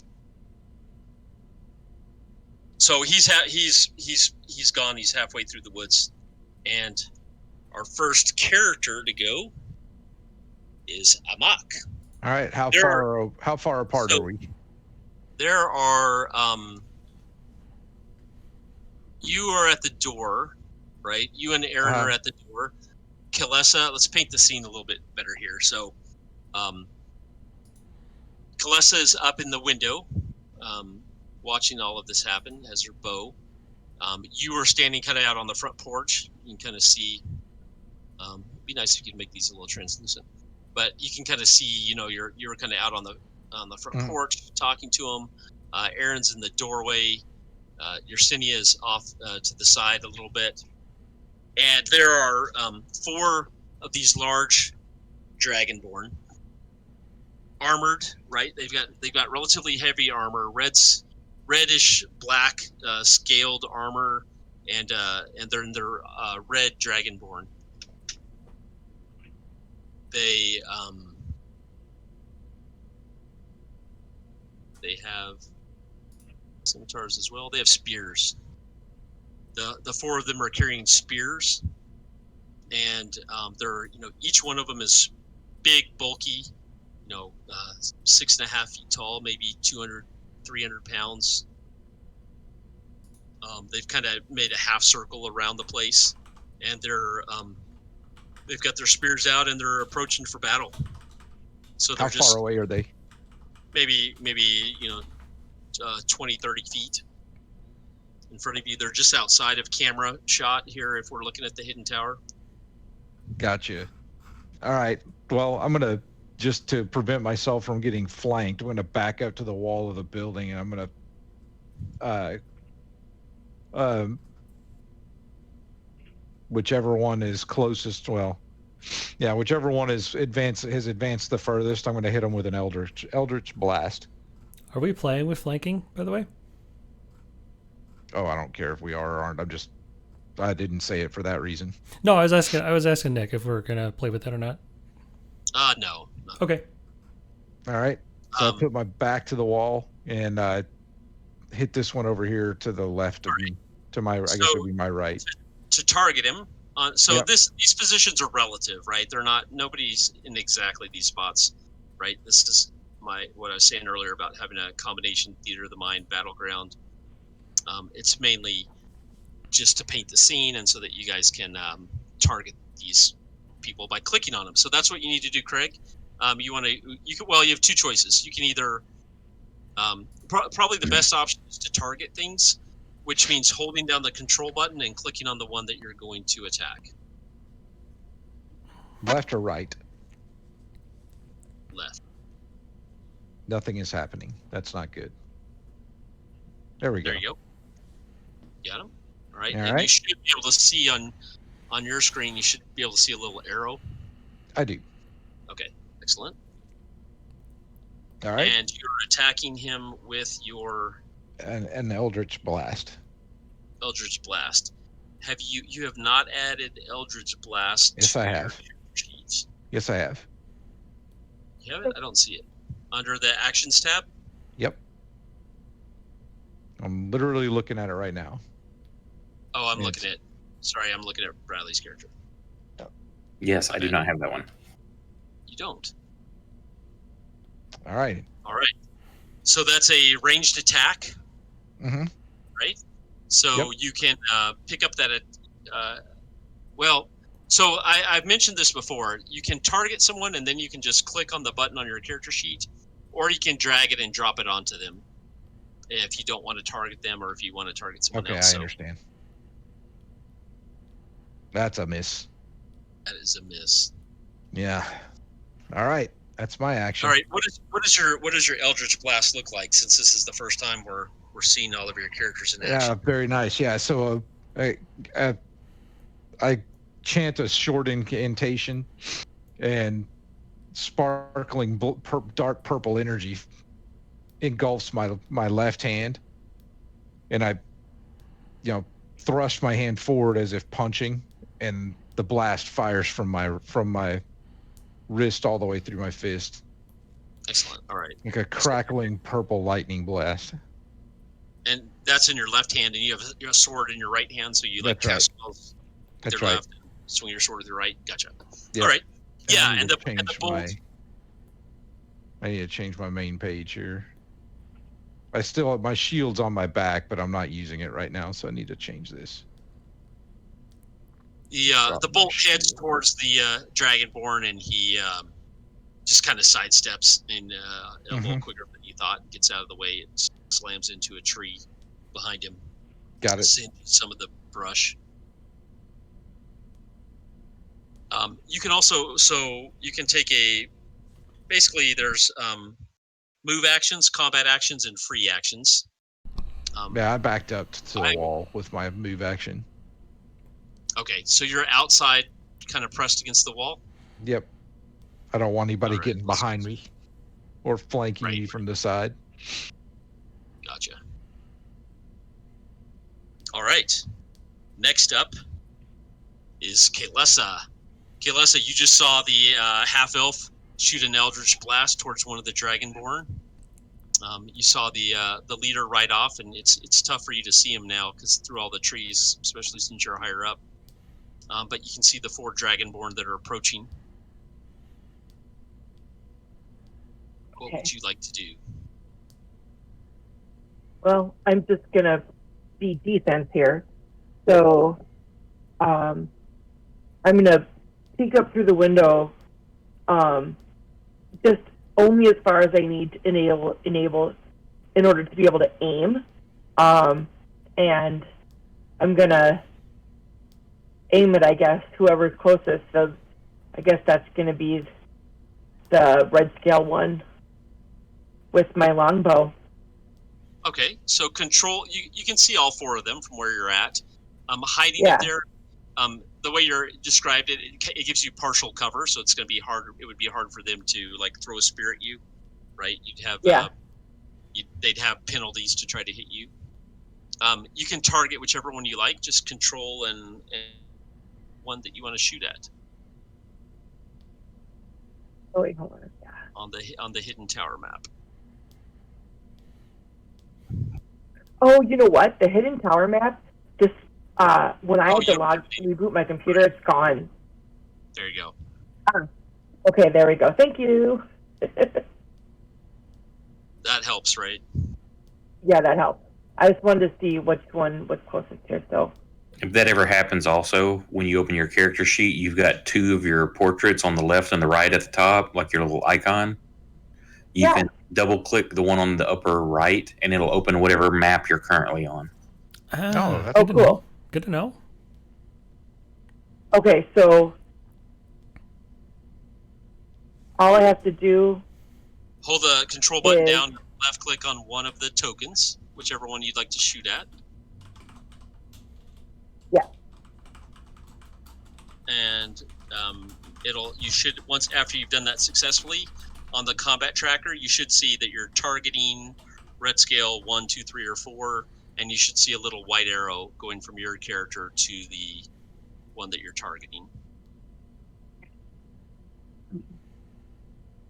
There we go. Nice. All right. Now your attack roll and your damage roll; those are definitely good things to drag to the hotkeys at the bottom. But basically, you don't have to do that. You can go to your actions tab on your character sheet, and you have a D20 that says +5, which is your attack roll. And so you want to double click that or what have you. All right, so you fire an arrow at him, but your aim is a bit off. You're trying to hide. You're not sure. You're taking all this in, and the shot goes wide and off into the trees. You are very focused. Would you like to move as well after your attack, or do you want to stay where you're at and kind of snipe from there? No, I should probably move down to the front of the house as well, front of the tower. It's up to you. So then, You know, so being an elf, you're an elf and you're a hero, right? Because you guys are first level adventurers, so this is your hero's story. You could probably crawl out the window too, if you wanted to.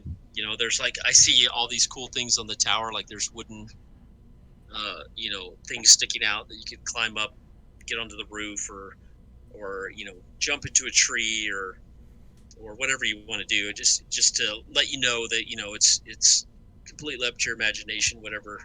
that's actually probably a better idea. I think I'll climb up to the roof. Very nice. I don't want to persuade you for anything. I'm just letting you know, right? Obviously, No, that's a good idea. I wouldn't have. I'm going to climb up to the roof to, number one, stay away from the spears, but number two, have a much clearer aim going forward. right. Now, also, all of you remember that you have 3 Inspiration.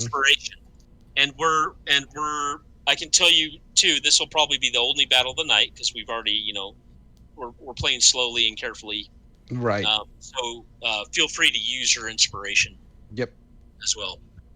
All right, so Kalessa, since you're trying to climb quickly onto the roof during combat, Yeah. that is going to require an athletics check, right? And basically what I do as a DM is I set a difficulty class, which is basically just a number that you have to beat. It's usually 5, 10, 15, or 20, depending on how easy or how hard it is, right? Okay. I think that because there's a lot of things, there's a lot of beams and joists and different things sticking out of this tower. I think it's relatively easy, so I'm going to say you have to get a 10 or higher. And you'll need to make an athletics check. And if you'd like to, again, you don't have to on this roll, but keep in mind, like I said, you have inspiration. You have 3 of them, and you can use them whenever you want. You have to choose before you make your roll, though. And then what inspiration does is, I know I taught you this briefly the other week, but it lets you roll. I think I taught you. It gives you advantage. There's 2 things. There's a basic modifier system in 5e that's called advantage and disadvantage. When you have advantage, you get to roll 2d20 and take the higher of the 2. And when you have disadvantage, you get to roll 2d20 and you take the lower of the 2. So if all that makes sense. I know that's a lot. I'd like to. I think I do want to raise my chances at getting up there on the roof, because I think that's going to be a really good position for me to help everybody. So what I'll do is I will use inspiration for an advantage, and then when I roll for athletics. Awesome. So what I want you to do is uncheck one of your check boxes under inspiration. Got it. Is there something that shows that you've used it, Bradley? Do you know? just have to uncheck it. Okay, you just uncheck it. It's not like Savage Worlds where you can drag and drop it. Or No. anything. Okay. So you uncheck it, so you've used one.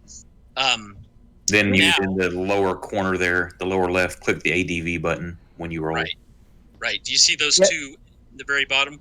Click ADV before you roll, and roll your athletics. Okay, let's see here. Athletic skill on the skills tab. Excellent, 14. And I think one of those was a 4 or a 3 or something, so I think advantage saved you from crashing to the ground. So you quickly scramble up, you take a shot at the guy, and you miss because you're already thinking in your mind that you want to climb up onto the roof, right? So you jump out the window onto the ledge and quickly scramble, kind of flip yourself up onto the top. Go ahead and move yourself up there on the hidden tower map. And now you are on the roof. And I like that. and I think you'll have advantage from up there because you're so high up, just shooting right down on these guys. For your next turn, Aaron Rex. Okay, since I wasn't thinking earlier, and I'm cool if you say nope, you didn't say you didn't do it. When the dude saluted me, and I know that shit's about to get down, can I use what you said instead of an inspiration there? At that point, I touch myself and cast my mage armor. You bet. Careful about touching yourself on stream here. My hands are below the desk. Don't worry. Yeah, no Okay. problem. You fire that up before combat. Okay, at that point, I will charge directly at these two. And again, lay my hand on my chest and cast Blade Ward. Blade Ward, excellent. Oh, very nice. In case if Oak didn't say so earlier, his character is an abjuration wizard, which means he focuses Well, I will be. Will be focusing on protection spells. That's really cool. All right. And I'm going to go melee focused as well instead of the stand in the back mage. Awesome. Very All right, nice so indeed.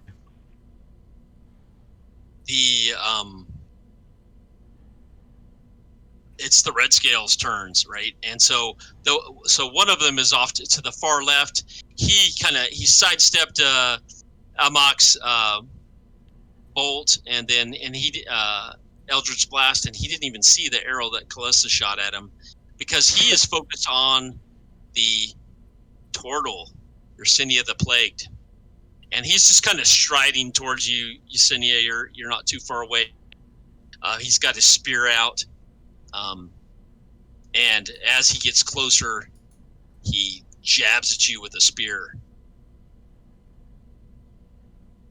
But he misses. You probably turn a little bit. The spear tip, glances off of your shell. The second Red Scale, he is heading towards you, Amok. As you back yourself up against the wall, ready to fight, he kind of charges forward a little trot. Targets you. Let me make sure I'm a little rusty on D&D. I've been playing Savage Worlds the past 2 years. He makes a spear attack at you. And because you're a ripe target, because you've kind of pinned yourself against the wall there, right? And so he jabs you with a spear. You're not moving too much, and he kind of nicks your leg. It's a little gash in your leg. The last two close in on Aaron, since Aaron Rex has stepped out to meet him head on. And you see, it looks odd because I'm a mage, but I'm holding a shield and I'm running in barehanded. I don't have a weapon. And you don't have a weapon, but you do have your resistance up, right? Yes. We'll see. We had a metagame talk about this last week. Let's see how it goes. All right, so the two of them are approaching you. The first one hits you with his spear.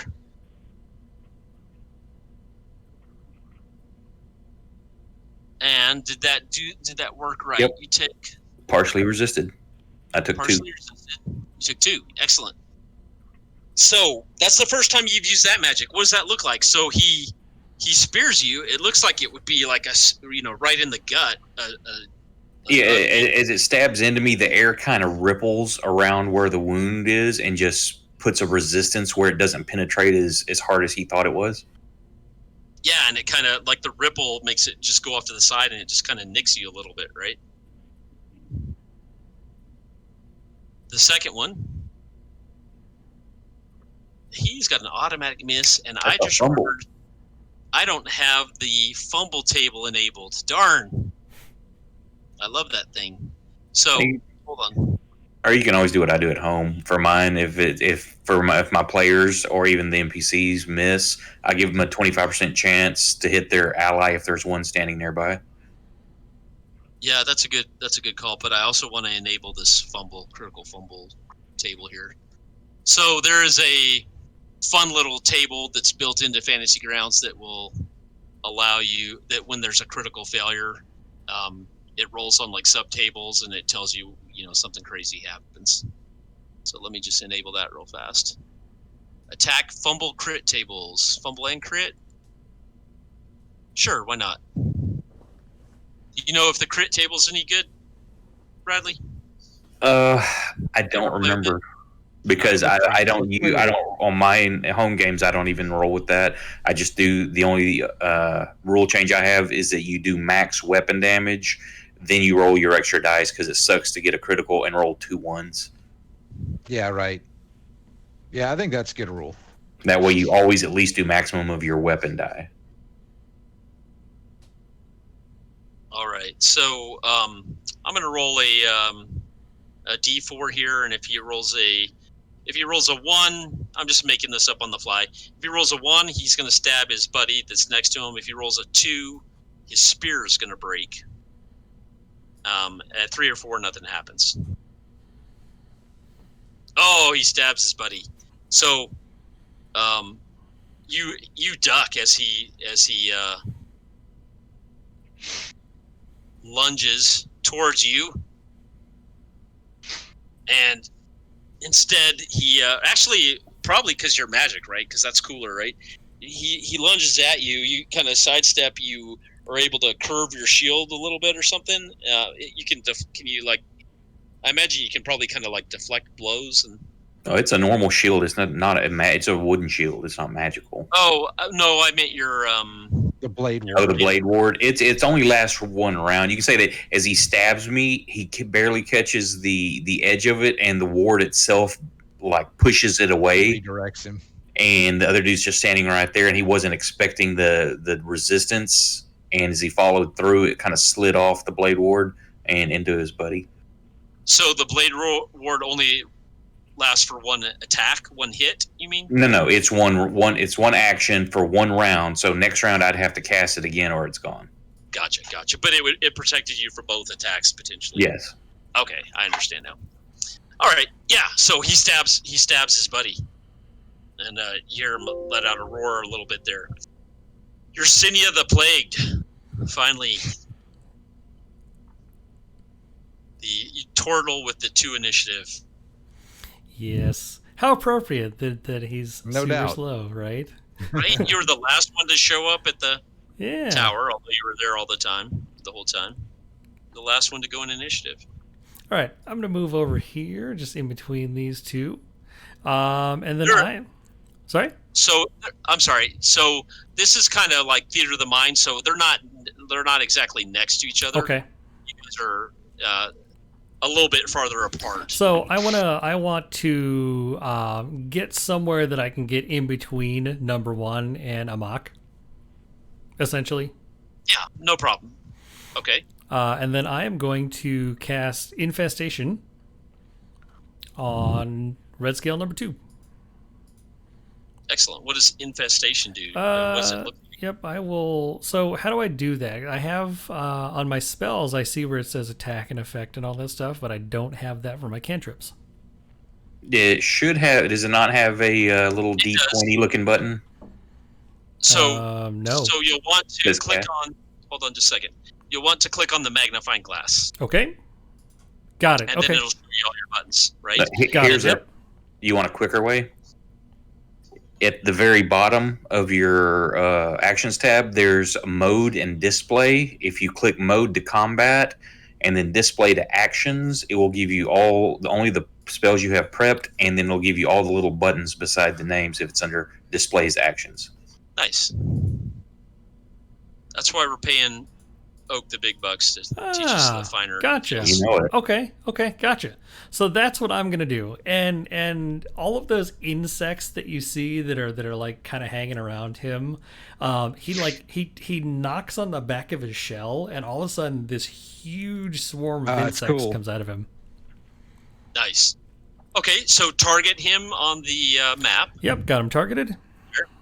And then since this is a saving throw type spell instead of an attack roll, Mm-hmm. you're going to just click that save button. And he has to make a constitution save. Yeah, he made it. You know what? The DC doesn't look right to me. DC 10. What's your wisdom? Let's see. My wisdom is +5. So yeah, something didn't add up there, I don't think. Because it should be 8 plus your modifier plus your proficiency. Go into the Yep. magnifying glass. Of the spell? Yeah, to open Okay. it up, and then I think you have to hang on. Yeah, You should the be able to magnifying edit it. glass to the right of. Oh, I see. Then Yep. there's another Okay. magnifying Yep. glass pops up a window. Just like click in there for the save area, and then just tab out. And if that doesn't change it, then change it to something else, and then back again. I've noticed that happen once in a while. There it goes. Okay. Yep. Got it. It added it as a +8 plus ability. Okay. And now does it look like it should be a 15 then, right? 8 plus 2 for proficiency plus your wisdom bonus is +3, I believe.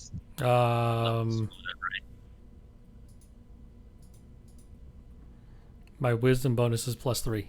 No, +5. Right. Why does it say +5? Do you have a 20 wisdom? No, I have a 17 wisdom.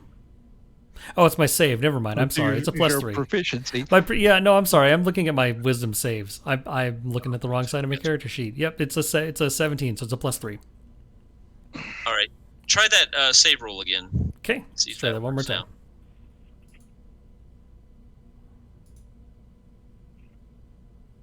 Nope, still didn't do still it. says versus DC 10.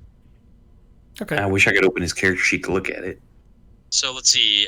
Okay, so I can type. It's Constitution. Base is 8 plus ability. Stat is empty. So stat needs to be wisdom. That's why. Okay. But the proficiency is there. Yep. Do you want me to roll again? Well, now, yeah, that's 13. There, it's fixed because that's what it should be. Is 13. Okay. Yes, roll. Go ahead and roll one more time there. Oh, a natural 1. So what does that do? That causes poison then? Let's see. Let me pull it up on the He has to move, I here. believe. It says causes a cloud of mites, fleas, or other parasites to appear momentarily on a creature. You can see within a range. Target must succeed on a Constitution saving throw or take 1d6 poison damage and move 5 feet in a random direction. If it can move, its speed is at least 5 feet. Excellent. All right, so you can now click on that damage button, and it'll apply the damage to the creature. Ooh. Our dice rolling has not been great. Yes. But so now it backs away, right? And as it backs away, Amok, you get a free attack at it. You get an opportunity attack. All right. So he staggers back as these insects are swarming all over his scales, right? And they're kind of crawling on his neck and on the side of his head. He like reaches up and is like freaking out a little bit, trying to brush him off, and staggers backwards. All right. So obviously, I'll always have my hex blade up. How do I denote that? Oh, wait a minute. Never mind. That's a Hexblade's curse. Never mind. So, this is just a free attack with your sword. Yeah, I'm just thinking of what I need to do with my Hexblades. Okay, got it. So it's just a free attack with my sword. Yeah, attack of opportunity. Oops, don't count whatever that is. Okay, so I need to target him. You should target your other one too. Oh, I'm still. Oops, shit. That was okay. None of that counts. Hopefully, you can get rid of that. That's why we're doing this. No worries. So now I am targeting just red scale 2. All right, here we go. Oops, that's a D8. I don't know how that happened. Your attack roll. Did you drag it to? I got it. Got it. Nice. Oh, you rolled it into the tower. I don't know Oh, how you bummer. rolled it in the tower. Oh, that was on Yeah, purpose. roll again. All right, I miss again. Right. All right. Attack at red scale. So you take a swipe at him, but he's ducking out of the way a little bit with his head because he's swatting at the Right. insects. Okay. Excellent, Yersinia. What you already kind of moved on your turn, and Yep. then you cast your spell, so you're good. So we go to the top of the next round. Captain disappears into the woods, confident that his soldiers will be able to take care of you guys. So far, he's And- not wrong. Amok, you're All up. right. All right. I am going to cast. I'm going to advance on this guy, and I am going to cast Hex on him. It's a bonus action. I place a curse on the creature that I can see within range, and its range is 90 feet until Okay. the spell ends, which lasts so long as I'm concentrating. It lasts up to an hour. Until it ends, I deal an extra D6 necrotic damage to the target whenever I hit it. Also, when I also choose one ability when I cast a spell, and the target has disadvantage on all ability checks with that chosen ability. All right. Does it work automatically, or do you have to make a? It's Attack automatically. No die rolled them to lay the curse down. So If the target drops to 0 hit points before the spell ends, I can use a bonus action on a subsequent turn of mine to move the curse to another creature. all right. So I'm curious to see. So it has an effect there, and you can see the button to the left of the word effect. Yep. See if he. It might only be DM, but see if you can drag and drop it onto not on your. Yeah, on No, yourself. he wants it on himself. Yeah, that's right. Okay. Yep, you're good. No. Do you see it under Okay, the I got combat you. tracker now? Yep, I do. Excellent. But Okay. I could only do it when I hit red scale 2. When I lay the curse down, the red scale 2 is cursed, Gotcha. but I get the bonus damage only if I hit red scale 2. After when we're not streaming, we got some time to slow down. I'll help you with code that where you can leave it on yourself always, and then it'll only affect a target that you mark with like a word that says curse. Ah, nice. Okay, well I'm going to advance on this guy and hit him with my infused longsword. Now this is the part that's a little tough. Not that I'm doing this now, but I also have what's called a Hexblade's Curse. Right. And that I get damage to a bonus to my damage rolls equal to my proficiency, and any attack that I make against the cursed target, I get a critical on a natural 19 or 20. So that's something different. Instead of a hex, you put a Hexblade's Curse on somebody? Yeah, that's a different ability. That's what I It get for also being a costs a bonus Hexblade. action too, doesn't it? Huh? It is a bonus action. Yeah, and you only get one bonus action a turn. I know. I'm not going to do it right now. I'm just saying for later on. Like, I'm not sure how there's nothing for me to drag and drop. I don't see how that's going to work rule wise. All right, here we go. All right, so I have number 2 targeted.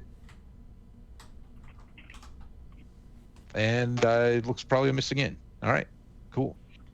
Don't forget, you guys all Oh, have I 3. am going to use can I use my inspiration? Yeah, I'll let you. Yeah, inspiration. I meant.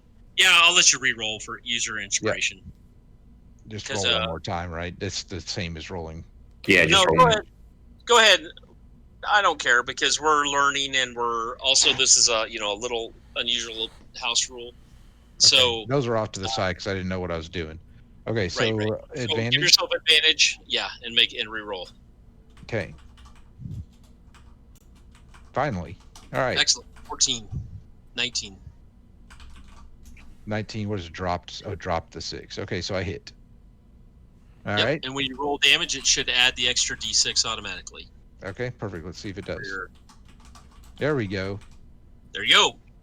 And you killed it. Describe how you killed it. All right.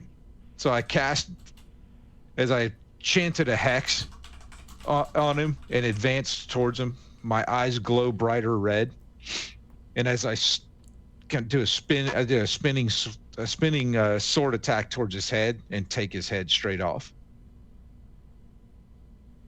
and it goes flying through the air and rolls to a stop in the marshy grass. Excellent. Kalesa, you're up. You're on top of the roof now. You see the tortoise back up and cast a spell on this one guy, and then he staggers backwards. The dragonborn staggers backwards, and the half-elf charges forward and lops his head off. You see off to the left of you below, you see Aaron Rex is fighting 2-on-1 with a couple of them, and then there's another one off to your right. It's approaching the turtle. Yeah. Okay. So, question here. So my only offense or defense really is my longbow, correct? It's your best for sure. Okay. You're so definitely like your range. Yeah. Okay. Because whereas like everyone else kind of, I mean, I think it's because of my class, because everyone else like loaded up on some spells and stuff. I did not, because of being a hunter. Yes, you don't have spells yet. You'll be able to get them at a higher level. Yeah, But for now, I think you start getting spells. That's what I wanted. Yeah. Yeah. For now, okay. You are. I love Rangers. Okay, I just wanted to make sure. And so I'm thinking that Yersinia has got a pretty good grasp on red scale number 1. So I'm gonna help out. I'm gonna help out Aaron with the 2-on-1 over here. So let's see. Excellent. See. You kind of scamper over to the corner a little bit, so you get a good clean shot right straight down on them. You're gonna target 3 or 4. Yeah, I need to think about this. So 3 is already wounded. So I think I'm gonna go for.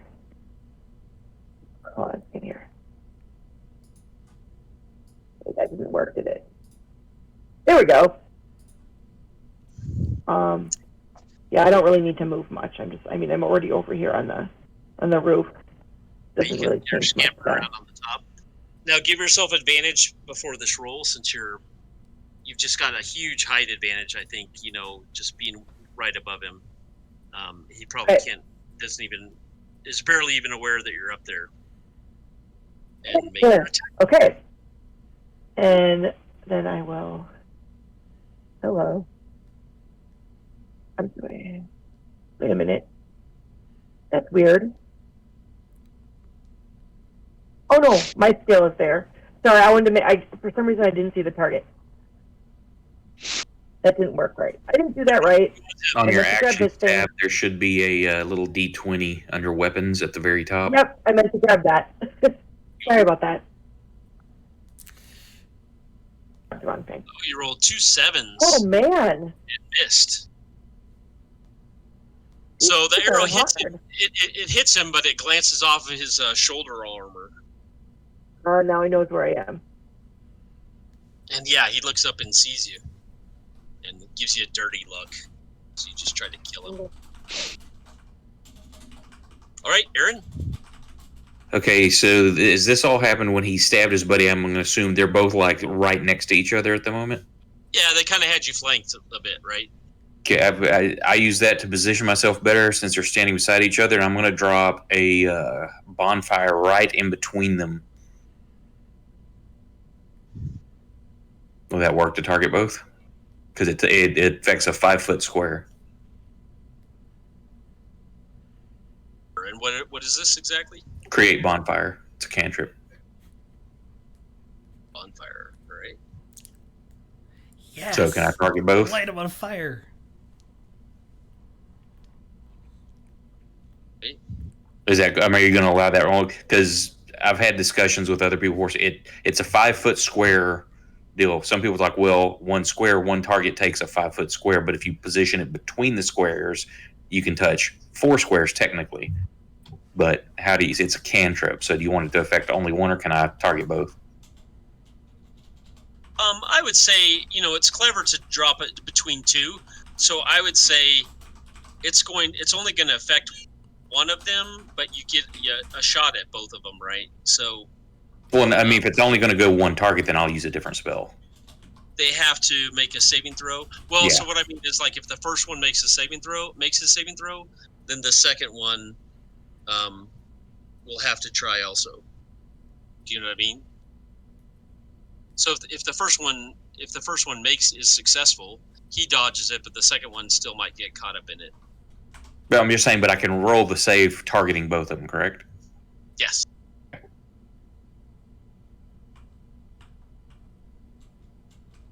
Oh, they rolled good. They both like, oh shit, jump out of the way. Both back up. I think it gives you some breathing room, right? They both jump out of the way a bit. You don't have a weapon. Well, it doesn't say, just that you avoid it. It doesn't say that you move away from the target or anything. Yeah, I think they kind of step back though, and you have created a bonfire and set there. It lasts. Oh, you have to concentrate. Okay. How does concentration work? I forget. It lasts up to whatever the time says. A minute, 10 minutes are typical. If you take damage while you're concentrating, you have to make a Constitution saving throw of Thank you. 10 or half the damage, whichever is higher. So they would have to do like 21 points of damage before you would have to roll like an 11 for the save. Okay. Thanks for the host, Chipper Snacks. Appreciate that. All right. The red scale closest to you, Yersinia, he nobody's been paying much attention to him. He just kind of takes a step forward towards you, swipes his stabs at you with his spear, and you're able to kind of block it with your. Do you have a staff? What kind of weapon do you have?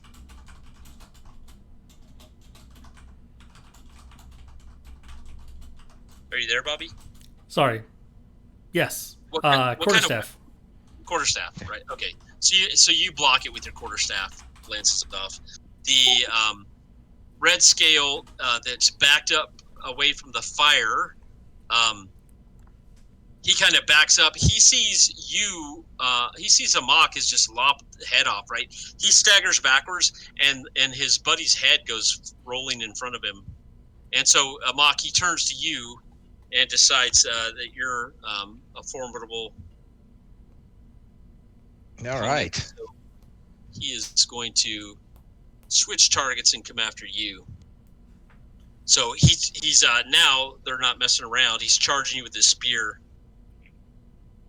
But he's kind of incensed, and you're able to backpedal a little bit and parry him.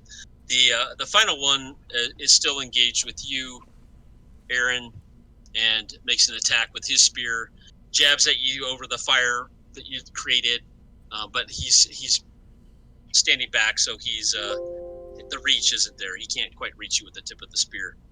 And Yersinia, you're up again. So he gets poked at by the red scale in front of him and takes the one end of the staff and kind of pushes it off to the side, and then takes the other end of the staff and just boops him on the head with it. Nice. Which I believe is number one. Yeah, it's number one. You want to use your inspiration? Yeah, might as well. And then so I just click advantage on the bottom there, correct? Yep. Mm-hmm. All right, cool. Smack him in the head there. There we go. Excellent. 23. Cool. And then I just drag the damage portion of it on top of him too? Yep. Nice. Yeah. Nice. You heavily wound him. You stagger him. He stumbles, and he seems dazed, and he's bleeding. Amok. Very nice. All right. I moved the curse from his. I incant the curse and move my curse from his dead buddy to him. The one red scale 3. Yep. The other one is the one that you can't switch. That's correct? Right. The other one I cannot switch. This one I can.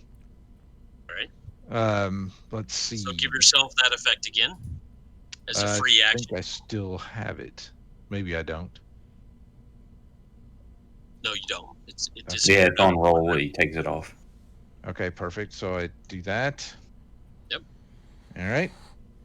Target that red scale. You don't have anything targeted yet. Nothing targeted. There we go.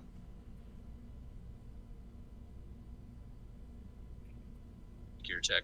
And I miss again. All right. You missed again. And you forgot to use inspiration. That's all right. I'll use it next turn. Kalessa.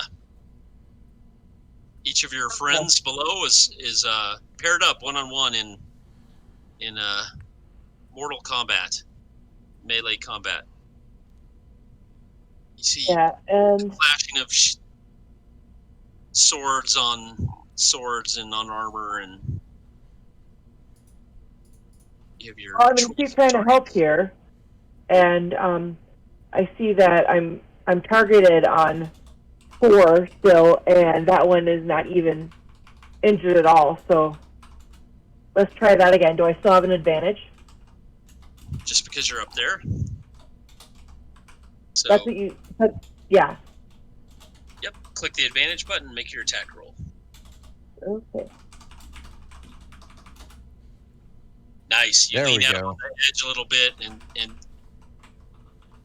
send an arrow straight down into his shoulder. And now to roll for damage, you want to roll on the damage dice to the right of that attack roll that you just made. Oh, nice. 9 damage. That arrow buries itself to the feathers, deep into his shoulder, and he lets out a roar of pain. Are you going to move? You going to stay up there where you can? Yeah, I like being up here. Yeah, you're doing awesome. Aaron, you're up. The dragonborn in front of you, that you see the other one out of the corner of your eye engage the half elf, and then you see the arrow just thud into this one's like a greave between his pauldron, right? Catches him. He lets out a roar of pain, and you see your opening. Yeah, so I take advantage of this, and hang on a second. Is this metal armor? Mark off your advantage. Yes. Got Okay, like so I have advantage because as I reach forward, my hand starts crackling with electricity, and I cast Shocking Grasp as I grab him. And the spell itself, if you're wearing metal armor, I get advantage on the attack. Oh, awesome. Oh, nice.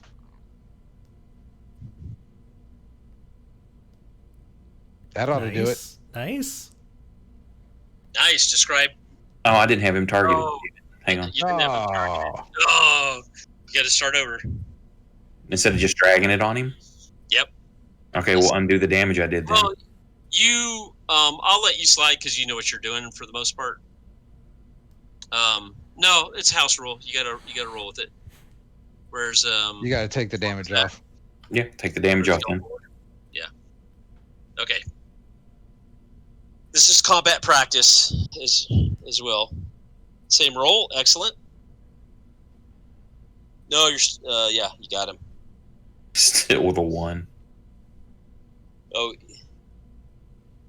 That's What? funny. He only had 1 hit point left. wait, no, hold on. You are targeting the wrong one. You were targeting red scale 3 Yeah. that time. Which one's on me? 4. You can see on the battle map. Oh, I'm one looking next at the combat tracker. Sorry. Oh, sure. No problem. Hold on. Let's do that again. Undo it again. So you only did 1 damage to red scale. You don't want me to re-roll it since I targeted the wrong one? Of course. You Yeah, have I to do. re-roll everything. Of course, we want Yeah. you to re-roll your 1 damage. You don't mind that, do you? Oh, Okay, I have so to re-roll. I'd have to re-roll the attack also. Yeah, reroll the attack with advantage. there we go. 1 better. There we go. Hey. And You need to take unconscious off of 3, or he'll get advantage on his attacks. That's true. yeah, that's true. Okay, hold on just a second though. That should have killed red scale number 4 though. I did something wrong with the damage It took because 6 previously. and you did 5. Or let me see what she rolled. No, she did 9 with She her. did 9. 9. That's Yeah. 14 total. Yeah, so you should have killed it. So 9. This part you don't have to re-roll because I'm just correcting it. All right. So anyway, you've killed it. You something happened there. I backed out the wrong. I put the wrong health down, but you killed it. So why don't you describe how you killed it? Yes, as soon as he reels, he like kind of arches his back as that arrow embeds into him, exposing his chest, and I just reach out and just lay my hand flat on his breastplate and course the electricity through him. Yes. Lit him up like Blanca, dude. And you see like smoke come out of his ears and his eyes burn out. And he sizzles and falls over. There's only 2 of them left, right? And you guys are kicking their butts. So this one, the one that's engaged with you, Yersinia, he is he sees out of the corner of his eye his other buddy gets fried.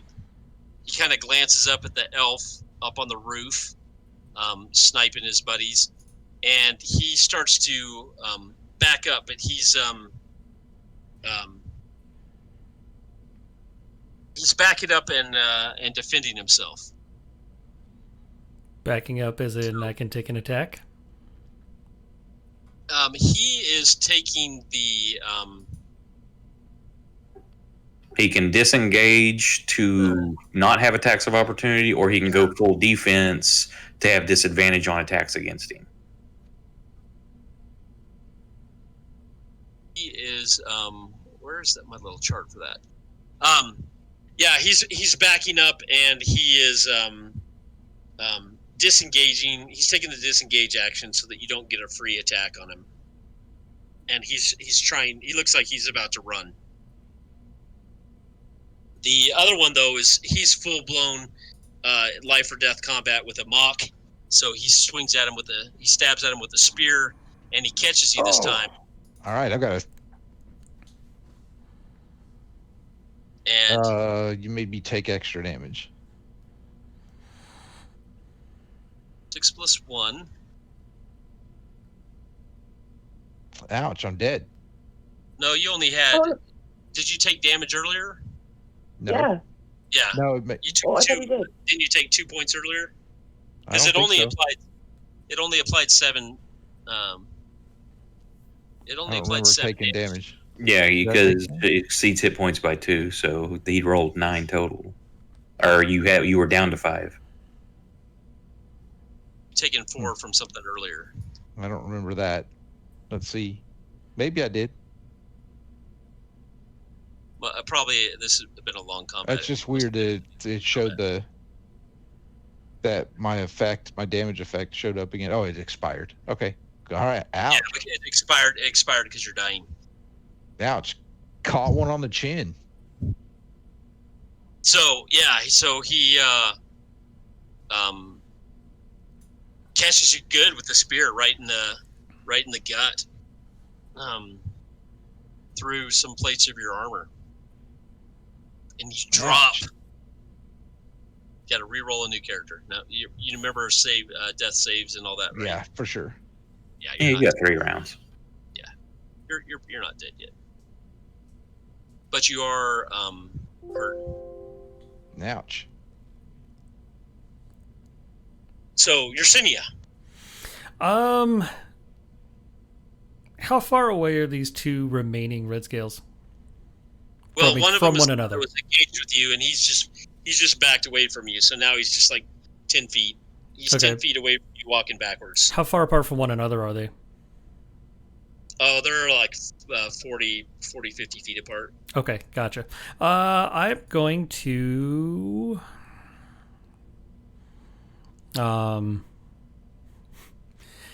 Yersinia is going to look at the red scale that's backing away and do the essentially. I don't know if you guys remember the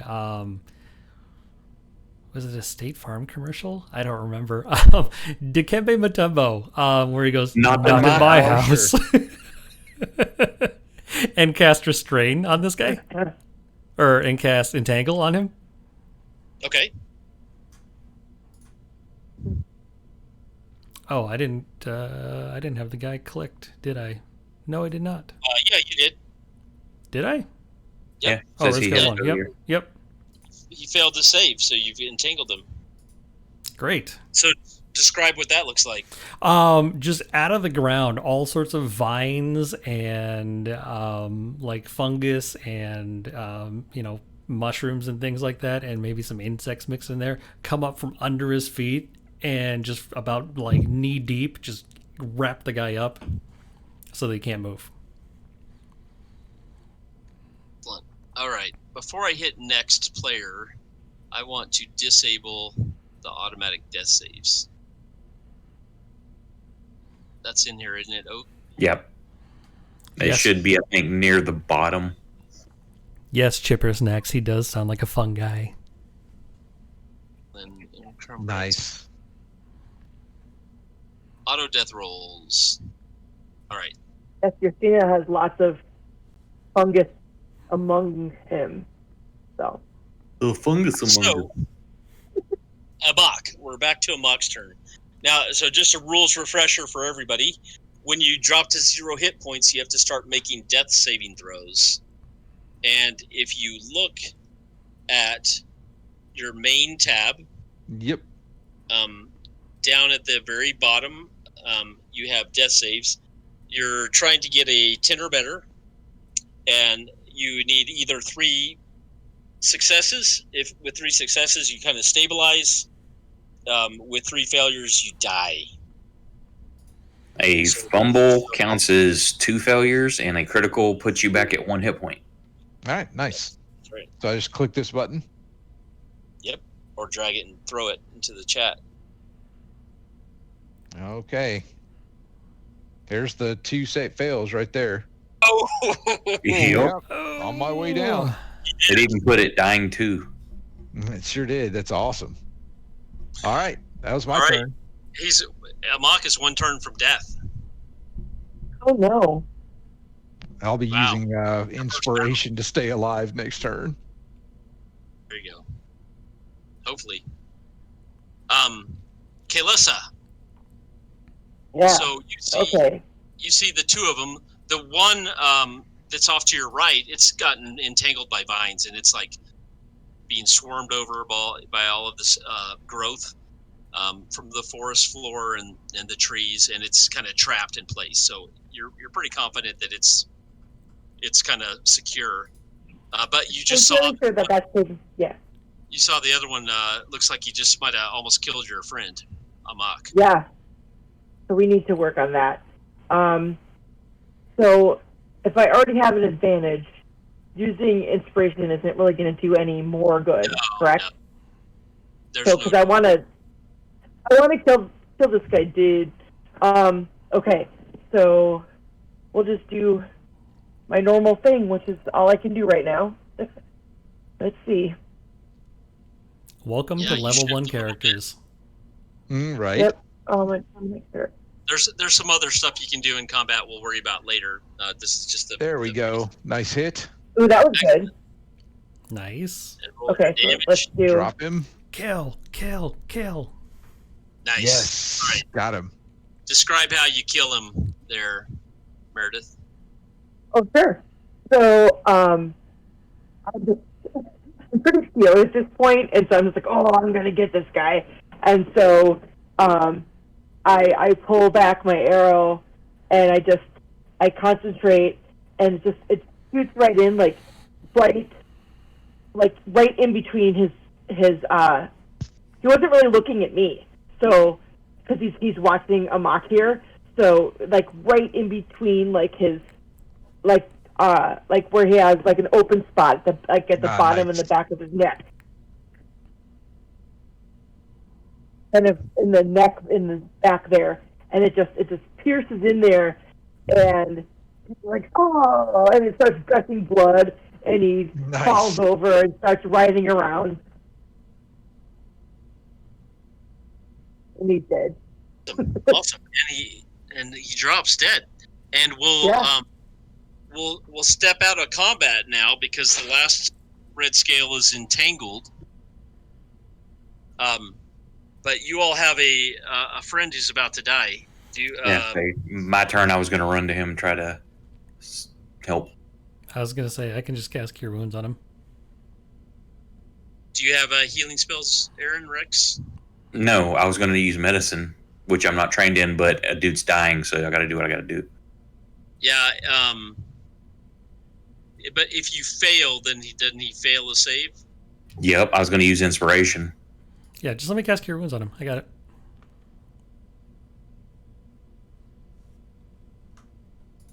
You guys should role play that out real quick. Well, that's up to you as a GM. Say, No, if you don't care about if we metagame it, then sure, I'm going to wait for him to get an actual heal. Yeah, you're rushing. So you're rushing over there. You're bandaging him up, and what do you say, Yersinia, as you see Aaron getting ready to? No. Allow me. I've got this. And then as I see him taking that, then I'll take off towards the other dude. All right, and so, what is Yersinia? What is your? It's like a cavalcade of shit dice. He kind of like nudges him with his toe. Hey, get up. Yeah, right. Just takes the end of the staff. It's like that "Hey, do something" meme. Takes the end of his quarterstaff and Yeah, poking him with it. Very nice. I cough up blood as I regain consciousness. You roll over into the fetal position. Yeah, I kind of get up on my knees, and I'm like, that didn't go the way I thought it would. You're all right, fine. and we'll You'll call get it over here it. for the night. You guys have won the battle. You have a dragonborn that you've captured. That's all entangled that you can interrogate or kill or whatever you want to do. We'll stop here for the night. Sounds good. The official adventure. And we will take the last few minutes to level you guys up to level 2. Cool. Right, sweet. Level 1 is a super short level. You guys have already done a little bit of adventuring in your past, so you were already halfway to level 1. You didn't even realize it. All right. Are we going to have to pick up with this dude being captured or next time? Yeah. Or? Okay. We'll pick up with him captured next. I think we all vote. I definitely want to find out what's going on. Why were they coming here to court? So I don't want to. I agree. If we can take a second to talk about it, like what we're going to do, the plan. I think we should definitely capture him instead of kill him. Okay. I mean, I think if we can just all agree that that's what we want to do, it'd be a great time. The interrogation would be great to pick up next time. So I just want to send him home with the heads of the others and a note saying, "I told you to remember Blackwood." Does anybody vote murder hobo? No. All right. Cool. No. Under different circumstances, yes, but not this time. Great. I think we all agree then. Okay, so how do we level up? Captured. And that's where we end it. Okay, so to level up, you are going... Oh, you know what I forgot to tell you guys? I forgot to tell you guys to switch to your play buttons on the library, but that's all right. If you open up the library, you're going to switch to Create PC. You're probably already all on Create PC. What I forgot to tell you at the very beginning of the game is you should have clicked on the play button at the top of the library window to switch your buttons for playing. You can see. That would have been nice. Yeah, sorry about that. That's all right. So switch back to Create PC. Okay. And you are going to find your class. You need to make sure that in the library you've loaded the book that you need. I guess let me ask this question: is everybody just going to go up to level 2 in their current class? No, I am. Multi-classing, right? I don't know. I might not. I actually would like some time staying. if that's okay. Okay. You guys want to just stop here and then we'll gives everybody a week to think about it, and that's the first thing we do, or we can do it while we're kind of the way we did characters, just throughout the week. Get with Nick and level up. I'm not always going to be super available to do it during the week, so I'd like to do it either at the end of this session or the beginning of the next session. I'm game either way. Well, if you're going with the same class, it'll take you like 2 seconds. Yeah, I'm going to stay same class. True. And It then should be Bobby, super you take the fast. time to think about it, and you can do yours at the Yeah, I at can the do it start of the next before we session. start next section. It Yeah. won't take me Yeah. very long. I just did to So do a the- little bit for of sure. research because I've never played a Circleless War Druid. So Sure, I'm definitely going to be multi-classing at some point, but not yet. I Yeah, so want to get to third level. here's the quick way. On your character sheet on the main page, where it Yep. says your class, there's a little magnifying glass on the right. Yep. If you open that, it'll bring up another little screen, and it'll show Yep. your class, That the little total shield level. beside it. Open that up, brings up your class description. Uh-huh. Left click and hold the shield beside the name, and then Yep. drag it and drop it back in that same window you just opened it out of. Yep. And then I go to level 2. And it will do all the adjustments for you. All right. Yeah, I gotta Okay. go don't pick ever my just Eldritch change the number because Invocation. that won't do anything. So Meredith, did you catch Yep. all that? It's kind of fast. Are Are I we caught the doing? part. The Are, So I hit the magnifying glass next to my class, next and to that Ranger, popped up class level, right? class and And now level. to the far right of Ranger is a shield, and when you click that, it'll open up the Ranger window that tells you all about Yep. Rangers. Yep. And then in the very, very top left, next to the word Ranger, you can drag that Yep. back down onto your class, and you'll gain a level. are we doing max hit points per level or what? It does average. It gives you the average automatically. One Okay. above average. Well, okay. So yeah, that would be So- right. There you go. Did Meredith, did it ask you any questions? I can't remember what Rangers get at level 2. Okay. One I have level. questions to answer. Ranger doesn't get anything till 3. No, they get No, spells. feature, She gets fighting spells. style. I got fighting style and spell casting. Yep, she does get spells at level 2. Oh, sorry, I was thinking of subclasses. She didn't get till 3. Yep. Okay, Yeah, she gets, so and I get Um, Eldritch Invocations, so I got to go pick 2 of those. So now I have to pick archery, defense. I have to pick something here. You adopt a particular style of fighting as your specialty. Choose one of the following options. You can't take a fighting style option more than once, even if you later get to choose again.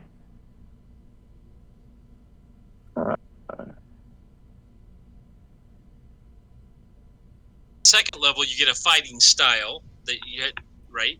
It asks you. Yep, and I have to pick. Since I need to And- pick.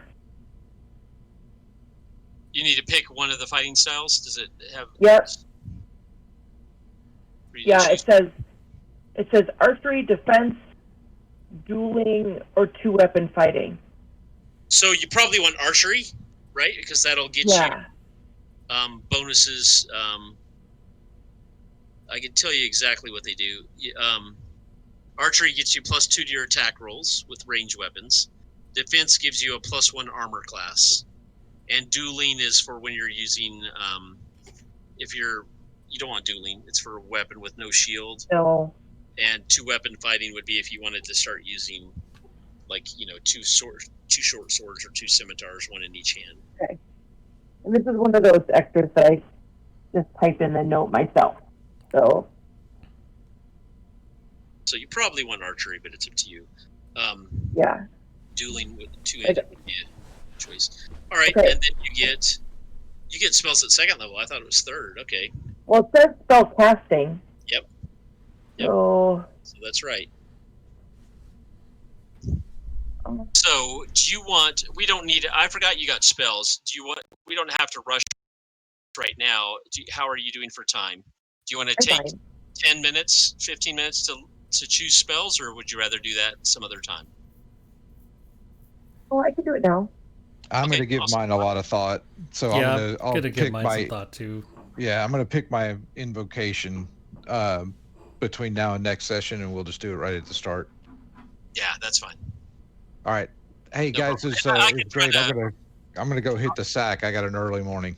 Sounds good, All right. man. Not everybody. Yeah. Night, Thank you everybody. everybody for hanging out with us and checking out our first ever streaming. D&D stream here. Y'all, we appreciate it. We are going to be back next week, Sunday at 9 Central Time. Or not Sunday, oh my God. Monday at 9 Central Monday. Time. So If you want notifications about when we go live, go ahead and click the follow button in the lower right-hand corner. Thanks, everyone. Bye, all.